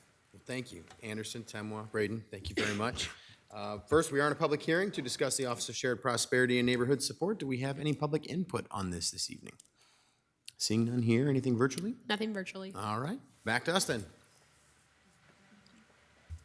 Ms. Rousseau. Just a quick comment. I am always excited when I look through the commission applications for review, when I see, how did you learn about this commission opening? Oh, I took the City Life program. So it's working, and it's really exciting, bringing new people to those openings. So thanks for that work. Thank you. Ms. Bethel. I look back and I noticed not only this year, but last year you did not have improvement packages for your department. I'm wondering, moving forward, just generally, how can council continue to support your work beyond what you've asked for in the budget? Yeah, I think one of the things that I constantly think about in this department is how do we make other people's jobs better and not just ours? And so the more that we connect with people, my responsibility will always be to figure out ways to help other people grow, so that way there's more people doing the work.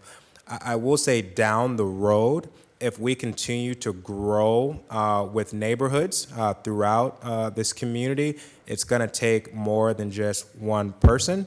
But we'll see if and when that happens. But our first priority is to make other people's jobs better.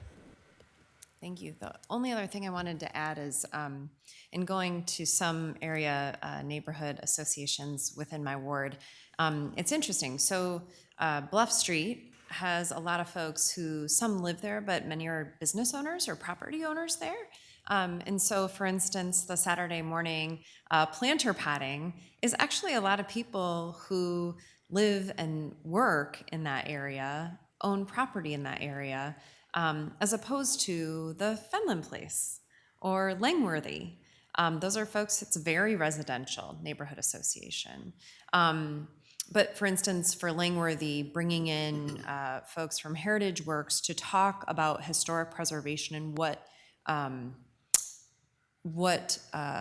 dollars and grants beyond city would be available to them is something that at that meeting, Temwa delivered the people who had the information to the neighborhood association. And so it looks different for every neighborhood association. I think that's what I hope people listening at home know, is that one neighborhood association is not like the next, not like the next, and it's really whatever you make it. Ours, for instance, we really on Fenland have social gatherings, and that's really, I have to tell you, even today on my way down to come to our meeting, there was a gentleman who I really had never talked to until the last neighborhood social that we had, and he's walking his dog, and we said hi. And I know that seems little, but in a world that sometimes feels full of conflict, it's really nice to know your neighbors. And so whatever folks listening at home think they could do to engage with you, is it just to call your office if they're interested in this? Is that the best route? Yeah, you can call. We have a website where you can reach us. We actually walk everywhere so people can stop us and talk. And I think some people will shy away from the word diversity, but that's the beauty of our community, that every pocket of our community is filled with diversity and it looks different.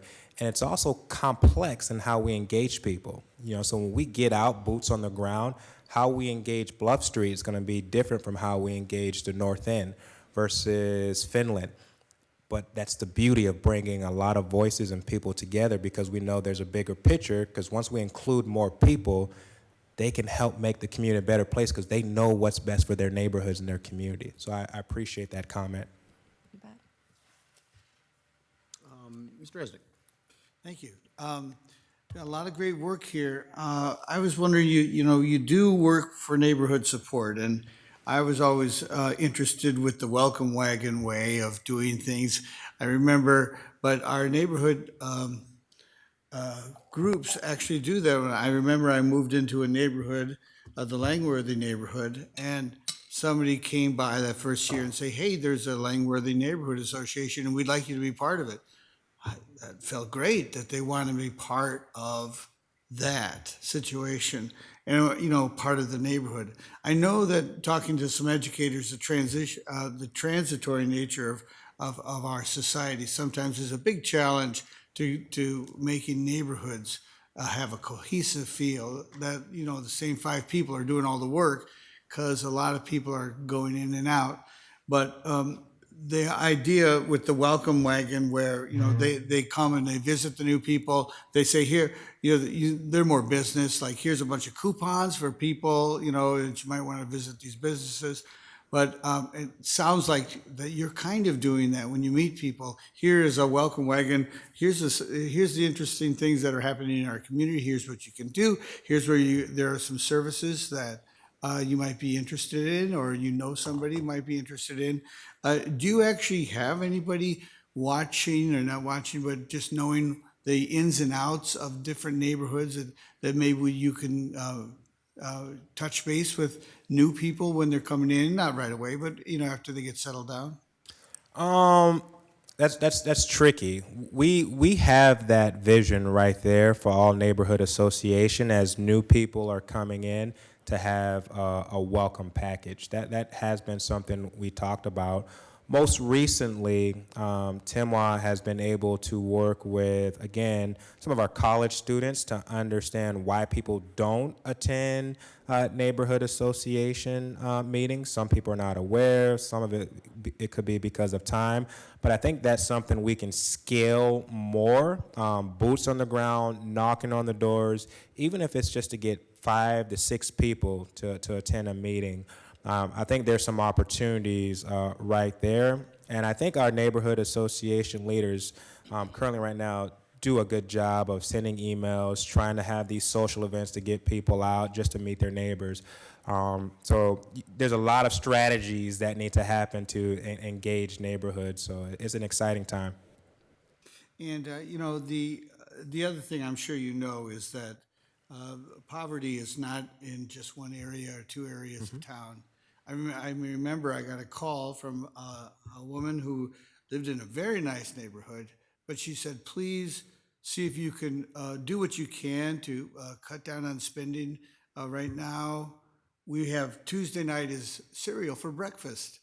And I mean, for dinner, cereal for dinner, and the kids think it's a blast, but that's all we can afford actually. But they're trying to make it, you know, fun, and it's all over. And these are challenging times for a lot of people. So I'm sure that, you know, and I hope that, you know, that there's not an increased, you know, pressure, you know, on the people who can least afford these kind of issues happening right now with, you know, everything costs more, and it's hard to, you know, it's hard to do things to help yourself and help your family. It takes special effort. And I want to say I appreciate that you're reaching out to people and say, yes, we can do this together. And I do like the together part. That's really, you know, coming together and letting them know that you're glad you're here and you're willing to help in any way or just chat and have a good, nice conversation. Oh yeah, it's a total team effort. You know, the people behind me, Liz, who's watching, and all of city staff too. There's a lot of work that city staff does behind the scene. Even I didn't know today, even with the housing department, that people are focused on to help the residents of Dubuque. And so it is a team effort, and we're going to continue to be laser focused on that. Great. Thank you. Thank Yes, you. sir. Thank you, Mr. Mayor. Just two quick comments. One is I want to thank you very much for turning Cable Car Square into a true hood. Because for many, many years, it was a very quiet neighborhood. And of course, we always had the cable car there to bring people into West 4th Street, but after that, it was kind of like quiet. So I'm very much appreciative of bringing that energy and enthusiasm back for the neighborhood. So I just wanted to give you guys a shout out for that. And the community is very supportive of all the activities that we do down there. So thank you very much. The other question I had was about your data literacy training, you said for the staff. Could you share with us exactly what you're doing? Because that's a very important thing going on right now for constituents. Yeah, so that covers a lot of different bases, and we're really just kind of hitting the ground running with that going forward. The trainings we've done so far have been very focused on what is in our policy so that we know what things to do around protecting people's information, around responsible use of artificial intelligence, which is also a separate policy, but also touched on in our policy. Really also things that we're doing that we want to do down the line, move towards what's known as open data, just the concept of being as transparent as we can with that data. We're not going to share everybody's address and water bill, but there is a lot of data that we have that we can really use to help people understand their community. Nonprofits can have access to that as well. So that's high level what we're focused on so far. Moving forward, we're gonna really prioritize what that looks like around the budget and goal setting processes in this upcoming goal setting and budget next year, how we can incorporate better data to share with you and to share with the public to really highlight the work that we're doing and focus on those community level outcomes. So it's data, it's basically how your team can optimize the use of the data on behalf of the residents of the city? Yes. Okay. Where we can be more efficient with that, where we can make those better data-informed decisions. Great, and I would be very interested to hear how you use AI and or other kinds of technology as you're doing that and researching that, and what the data points might be. I think it would be very interesting for us to hear about that as well. We can definitely share more of that when we come back and I look forward to it. Thank have you. a little bit more. Yeah, thank you. All right. You look like you're ready to talk. I'm just asking. I'm not forcing you. I'm just so impressed at how much has been done with such a small crew and the tremendous impact that you're having and some of the simple ways that you're achieving it. Just like walking everywhere and bumping into people and talking to them and finding out where they're at and how you can help them and how you can engage them.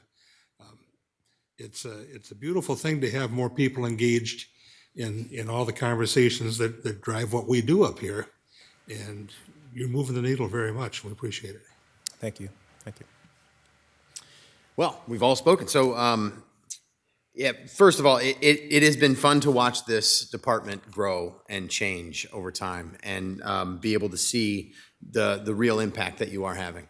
And you know that I usually have the same sort of like tack when I talk about this. It's like I like to see the impact that you're having because I like to see the data that shows the impact that you're having. So I'm excited that you're coming back in June. I think it's going to be good. A question that I have for Braden actually is, so something's working because our numbers are better than other places when it comes to poverty and where we sit. So something's working. Are we going to be able to have some data that shows us what it is that is working? We're going to be able to dive more into, I hate to be so negative, but we will focus more on what things are not working for who. We will get a lot more specific on that. It's hard to tie those community level outcomes to specific policies. Yeah. It's hard to say we did this day and poverty fell the next day. Sure. And that's also so heavily influenced on factors outside of our control. We are seeing a lot of progress compared to those other populations. And I'll even say that Ankeny number is very highly driven by a lot of people on the wealthier side moving out of Des Moines and into Ankeny. So not to brag on us, but we're really doing some of that work to make that change within our community. Yeah. So, yeah, and I appreciate your answer, but I am going to challenge a little bit because I do think that we need to be able to measure that as best as we possibly can. Just because what you just said about Ankeny is like it's part of the story, right? There are things that are happening here that are different than other places because a couple of years ago there were a lot of comments like, "Hey, poverty just dropped like crazy." Well, yeah. We just got a bunch of money each in our own bank accounts from our federal government to help us make it through the pandemic. So poverty just dropped. I mean, the child poverty rate especially was much lower. But something else is working though because we've now maintained that through a pretty heavy inflationary period, and it's just interesting to note how that might be. So if there's any way you could have some sort of indication for us as a community what that might look like. And why some of these things are happening. I mean, I think we can take some guesses, and I think that your connection with people as a neighborhood is a part of that. I think our low crime rate is a part of that. I think some of the housing that we're doing could be a part of that, but it'd be nice to be able to know that a little bit more as best we can. I'm not trying to say like we need to have all those answers, but in some way to be able to make sure that we're still steering the ship in the right direction. And you brought up a good point. And as we continue to partner with our national partners with the Economic Mobility Cohort, I have been in ongoing conversation with them about trying to drill down data to the city level. Usually we get the county level, so that way we can begin to point to some key things that are important to us. That we can always highlight, like median household income. Can we look at that employment rate? Can we look at that specifically and begin to say these are some of the indicators that we care about and that we're going to focus on to answer your question? But we will be making those connections. Okay, yeah, and as best we can, because I understand totally that it's not possible to answer all those questions sometimes without looking at 1,000 different variables. One more data question. Are we tracking, we've got so many great neighborhood associations that have started. Are we starting to ask this question of neighborhood associations, what is it doing to make your life better? So when you ask people a question, like survey, just a simple survey of, you're in a neighborhood association now, you've been in it for the last year, how's your life better? Is it making your life better? What improvements are we seeing? Those kinds of things. We haven't asked that question, but we can incorporate that. Currently, right now, as I mentioned, the survey that we're having within the neighborhood is how do we get people more involved. Mm-hmm. But we can put that on our to-do list as we interact with neighborhood associations, that specifically. Yeah, might be a nice way to pitch neighborhood associations too. Yeah. And same with City Life. Just are we doing a survey for like an exit survey for City Life? We do, and we get like, hey, what did you like? What was important to you? And so we have that information. Yeah, great, excellent. Well, we're going to hear a lot more in June. So thank you very much for being here. It's always great to have these conversations, but I'm glad to hear that we're going to have a follow up with a little bit more. So thanks a lot for the presentation, everybody. All right, the time we've all been waiting for. Our final presentation of the evening, Equity and Human Rights Department. So we'll do one more switch over here and then be ready to go.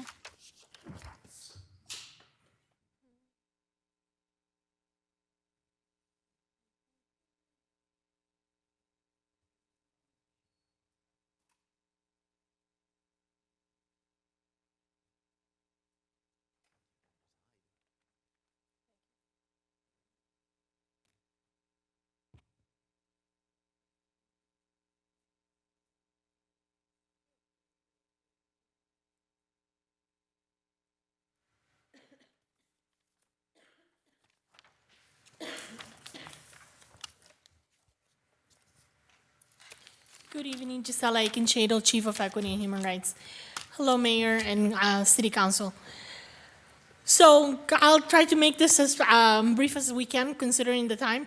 I don't want to keep you that long, but I'll do the best to keep it short and sweet. For our mission statement, our mission is to advance social justice, racial equity, and human rights in city services and civic engagement through education, analysis, outreach, and community partners. As you have heard tonight, there's many components, and us as city employees, we all work together. So, for example, when we talk about analysis, we have been joining the Data Governance Committee. Anne-Marie sits in the Data Governance, so she participates in that. And then I'll talk a little bit more about education, outreach, and community partnerships in a little bit. Our department consists right now of 2 people, and we'll continue to move 2 full-time people, myself and Anne-Marie, who's right there. And then Liz Martin, who is our administrative assistant, and we share with the Office of Shared Prosperity, as well as with our IT office. The Office of Equity and Human Rights also has a commission. We have 9 members. Unfortunately, we were not able to get 3 photos from them. The last 3, they are actually our newest members. Delano joined recently, I want to say in December, Luz Elena last month, and Tracy actually this past month as well. Luz Elena and Tracy have not yet attended. They will be attending hopefully our meeting coming up next week. And we have actually established a cohesive Human Rights Commission. Because if you can recall, for a few months ago, or almost a year or so ago, we were struggling to keep membership and keep an active commission. They are actively involved. Their ideas we're meeting on a regular basis, and their ideas and participations are always taken into consideration, and they're active supporters of our work. For example, this morning, one of them, Matt Sanger, joined Anne-Marie and I in a presentation that I made and hosting also a table for an immigrant opportunity.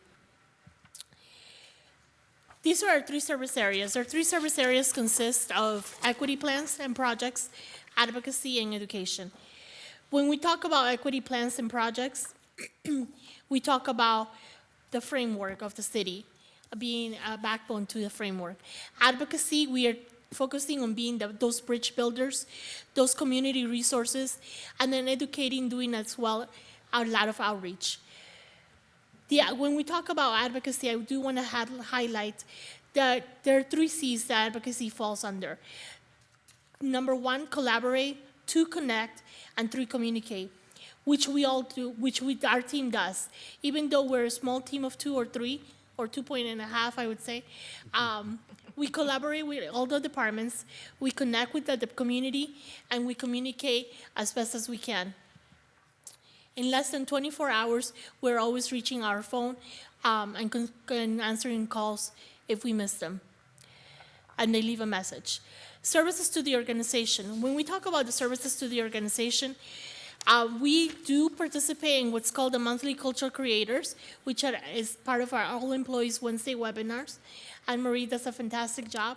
It's about a 15 to 20-minute presentation on different topics, and you have in front of you 2 ideas: the nature of compassion, choosing empathy is some of those slides. And then we have revamped the intercultural competency, or ICC, training for all new employees, which are sessions that are offered in the spring and the fall. This year, we have revamped it. Prior to COVID and during COVID, we were doing it in around 3 hours.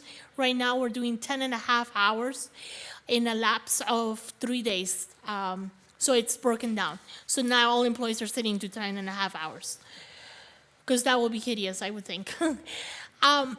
Then this is also another service to the organization that you'll hear from in the next month or so. The plan has been sent out to City Manager Mike Van Milligan, which is the Language Access Plan. This is a plan in order to be for compliant. It's something that I inherited in our department, and we have come up with a solution. We're teaming up with the Language Line to make sure that we're able to serve, hopefully, all 27 different languages that the school district offers. Our school district offers 27 different languages, and you can imagine there's no way that one of us in the city can speak 24 or 27 different languages. I come close, I think, speaking some, but not all.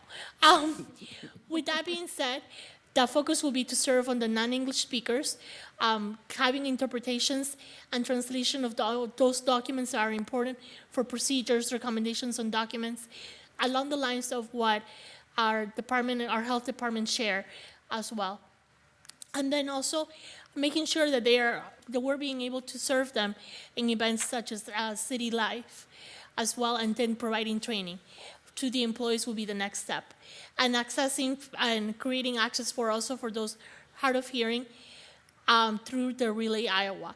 This is something that unfortunately our city has not had the opportunity to grow yet in, but it's something that I would say we're not that behind, but we're also not at the front line, and we need to step up and make this a priority. The diversity calendar and the monthly newsletter is what you have in front of you. If you open up the handout that I gave you, you'll find the diversity calendar, which we passed out in December to our staff in the city. And then the next thing is the diversity newsletter, which is something that we have now started in our second year of doing that. It started December of 2023, and now we are starting our second year of doing the letter. And the idea is to inform people of not just what is being celebrated in that month, but also a cultural creator compact, or maybe a note from our department, as well as simplifying what are the different opportunities out there in the community that we have for people to attend that, and to explore diversity right in our neighborhood. Because I think sometimes we overlook and we come to repeat the same circle, but we're challenging our city employees and our community to go ahead and branch out of their comfort zone by making it accessible and saying, hey, you have this weekend coming up, check this out. This is an opportunity for you to check out something that's happening in our area. Services to the community. When we talk about the services to the community, I want to highlight a few of them. As you may know, I have been out in the last few months due to a personal conflict. However, with that being said, we have been able to continue to serve the community and do some outreach with the help of the commission and Anne Marie. And then lately, we've done some presentations.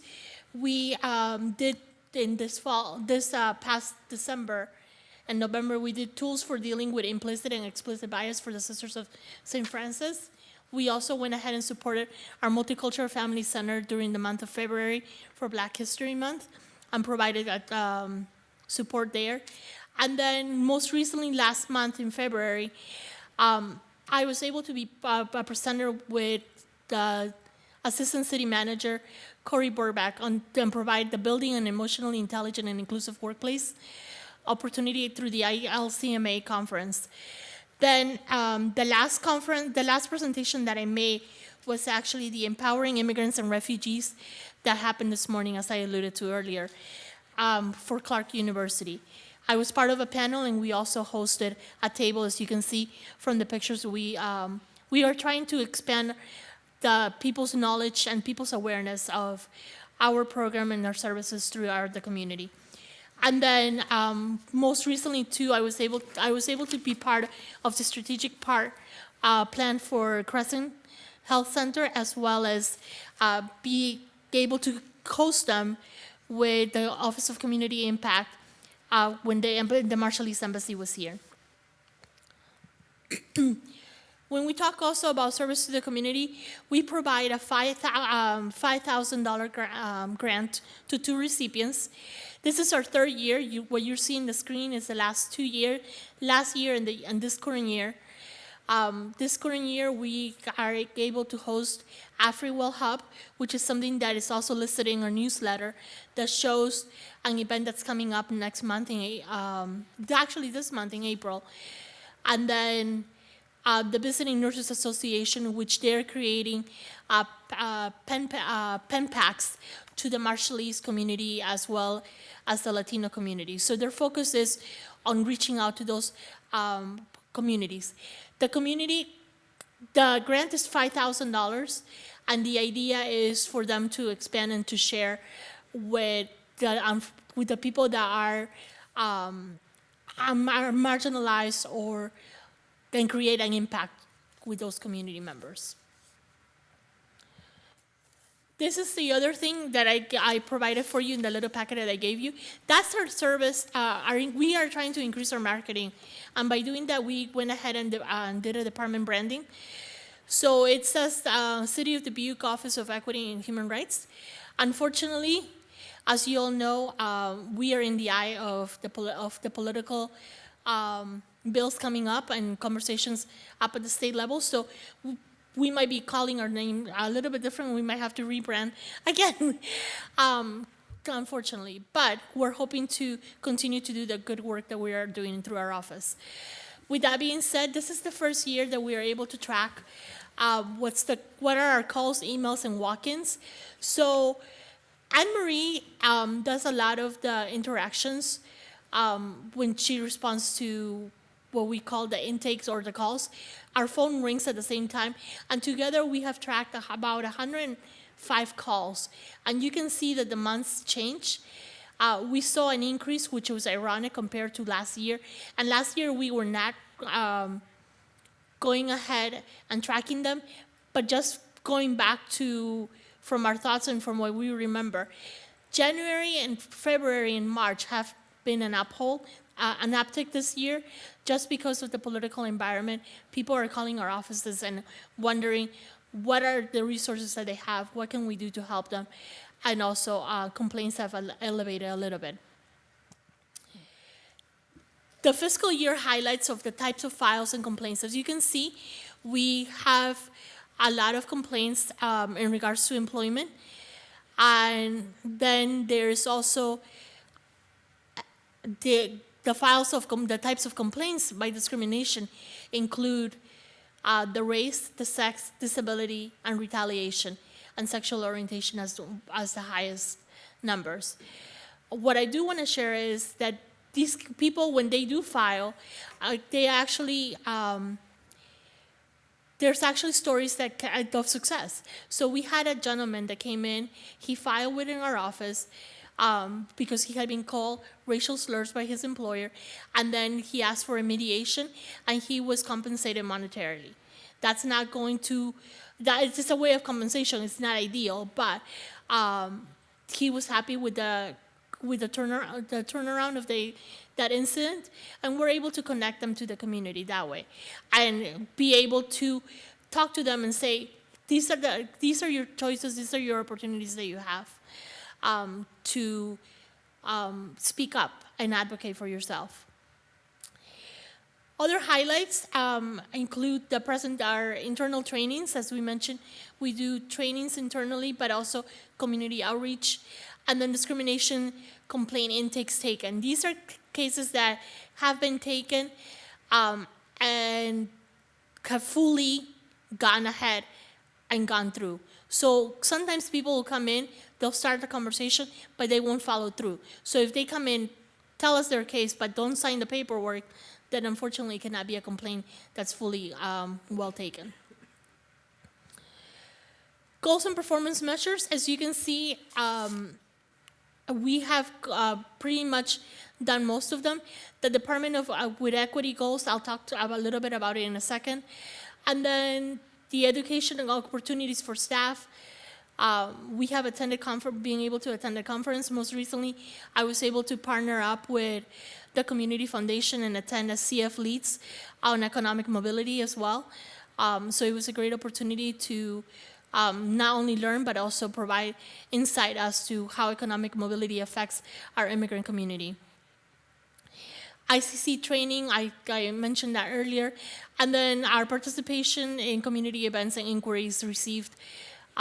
We take those most seriously and try to, and our speaking arrangements with organizations are starting to pick up. I have a couple of speaking engagements coming up in the next month or so.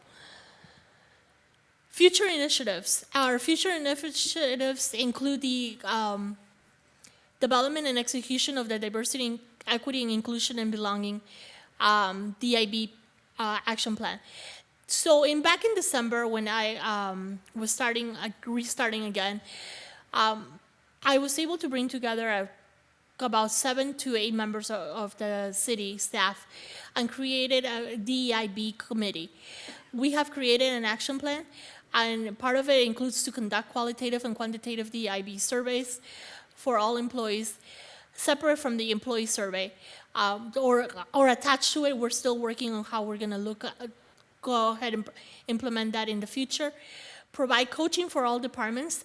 I think through the Bidel study, we found out that there's a lot of questions and eagerness to not only learn what is DEIB, but how do we do it? And some people, we have people at all different levels. There are people that are very knowledgeable and feel comfortable talking about this matter.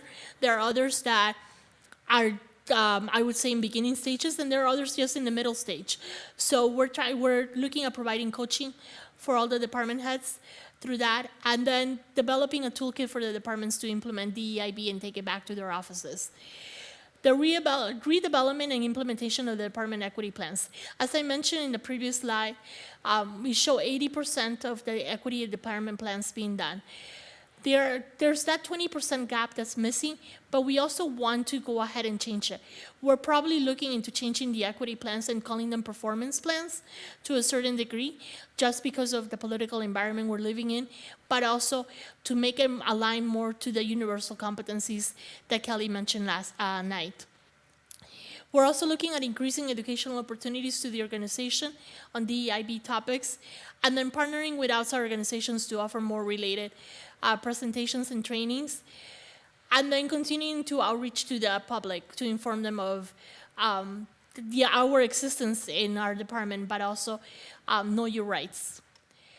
In regards to taxes, we are talking a property tax report of $343,433, or $4.54 average homeowner's property tax cost for the office. And then I would only add that our department, when it comes to public safety, and this is, I apologize, the lack of the slide, there was a misconfusion in the PowerPoint that was turned in. The public safety, we work directly with the Dubuque Police Department to build those relationships. We also work with the residents whose rights have been have been violated. We facilitate mediation, and then provide translation of important documents to the public as needed, and also to other staff members. And then we work with city staff and departments to ensure that all people are treated fairly and are welcome and respected. That's all I have for tonight. Thank you. Well, thank you, Gisela and Anne Marie, for being here as well. So we are in a public hearing. Do we have any public input on the Office of Equity and Human Rights? I don't see any members of the public present. No one Anything virtually. Thank you, Adrian. All right, back to us then.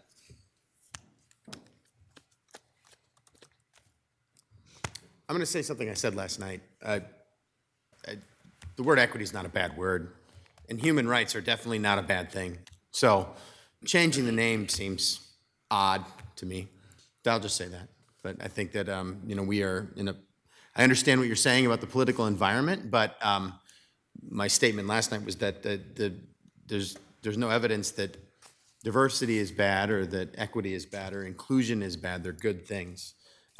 So I think the work that you're doing is very important, and I appreciate it very much. Thank you. I appreciate those words. The reason I mentioned the political environment is because we will be compliant regardless of what happens. And our personal point of view, we will be in compliance with the law.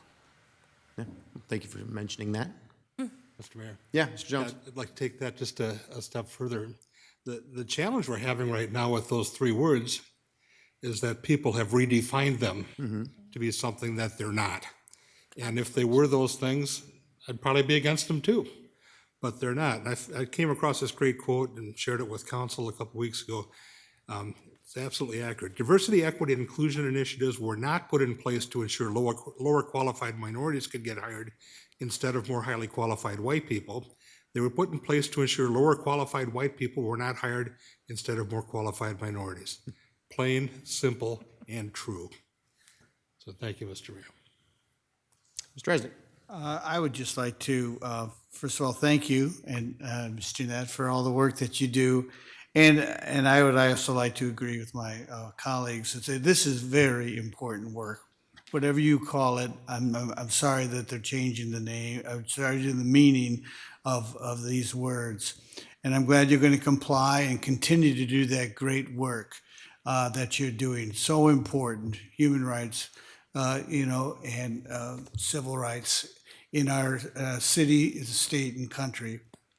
So important. I mean, what's more important than that? I don't know. So thank you for all the great work and hang in there. And you have obviously full council support, and I'll speak for myself. Thank you. Thank you very much. Yeah, Ms. Farber, go ahead. Well, ditto. And also, I want to, I agree that your Know Your Rights platform, I think, is extremely important. And thank you for sharing and speaking about it and participating in all the events that you do and all of the conferences that you do to reinforce that and also to represent Dubuque in doing that, because that's extremely important. But I wanted to give a shout out to both of you for this document and for the calendar, as you talked about this last year as well. I think it's really great to have something like that as a point of reference, and I hope that a lot of people in the city are able to go online and access this information, because it's quite good, and it's a great read, and it's how interesting that you have put focus on Arab American Heritage Month and pointed out some of the people that we know on a regular basis that are very common, that have some background there, and then also I think the autism piece was quite good too. So We want to make it practical, and we want to make sure that those people that you don't think of them as minorities are seen and stand out, and then you can actually connect with people. Correct. And you can connect with autism. I think all of us can connect with somebody that we know, and we can definitely connect with the artists that are and actors that are put in front of us. yeah, no, this is really a great piece. So thank you both, and thank you very much for your presentation. Thank you. Yeah, Ms. Beth, go ahead. I guess I believe in fairness and justice, and I will not stop saying the term diversity, equity, inclusion, and belonging. I was elected by the residents of Dubuque for the person I am, and no words express who I am or how I treat others. It's how I was raised. I was fortunate enough to be raised in a home like that, and I hope I raise my children that way. But I support you. I support your organization and your work. Thank you. Thank you so much. Well, and I think we'll close out by just saying that, I think one of the things that I appreciate so much about your department is that you're both internally and externally facing. I mean, you're doing a lot of work to try and make sure that our community is a place where all people feel welcome, which is what we want. That's what we're trying to accomplish, I think, as a city council, and it's what I hear from the community, that we want a place where all people feel welcome. But you're also doing that within the city organization to make sure, again, to build that strong foundation, to make sure that everybody feels that they're a strong part of this, that there's something here for anyone who chooses to be a public servant in the city of Dubuque. So thank you for helping to make that work all possible. If I may, thank you to each and every one of you for the kind words and support that you just said this evening. It means a lot to me and Anna Maria, I know, and to our city as a whole, and our community, because that it speaks very highly of all of you, and we really appreciate that you are backing us up in these difficult times. Thank you. Well, thank you both. All right, well, thanks, everybody. These were great presentations tonight. We really appreciate it. We will join again together very soon. I think we have an actual regular city council meeting on Monday, so no more business here tonight, so we are adjourned.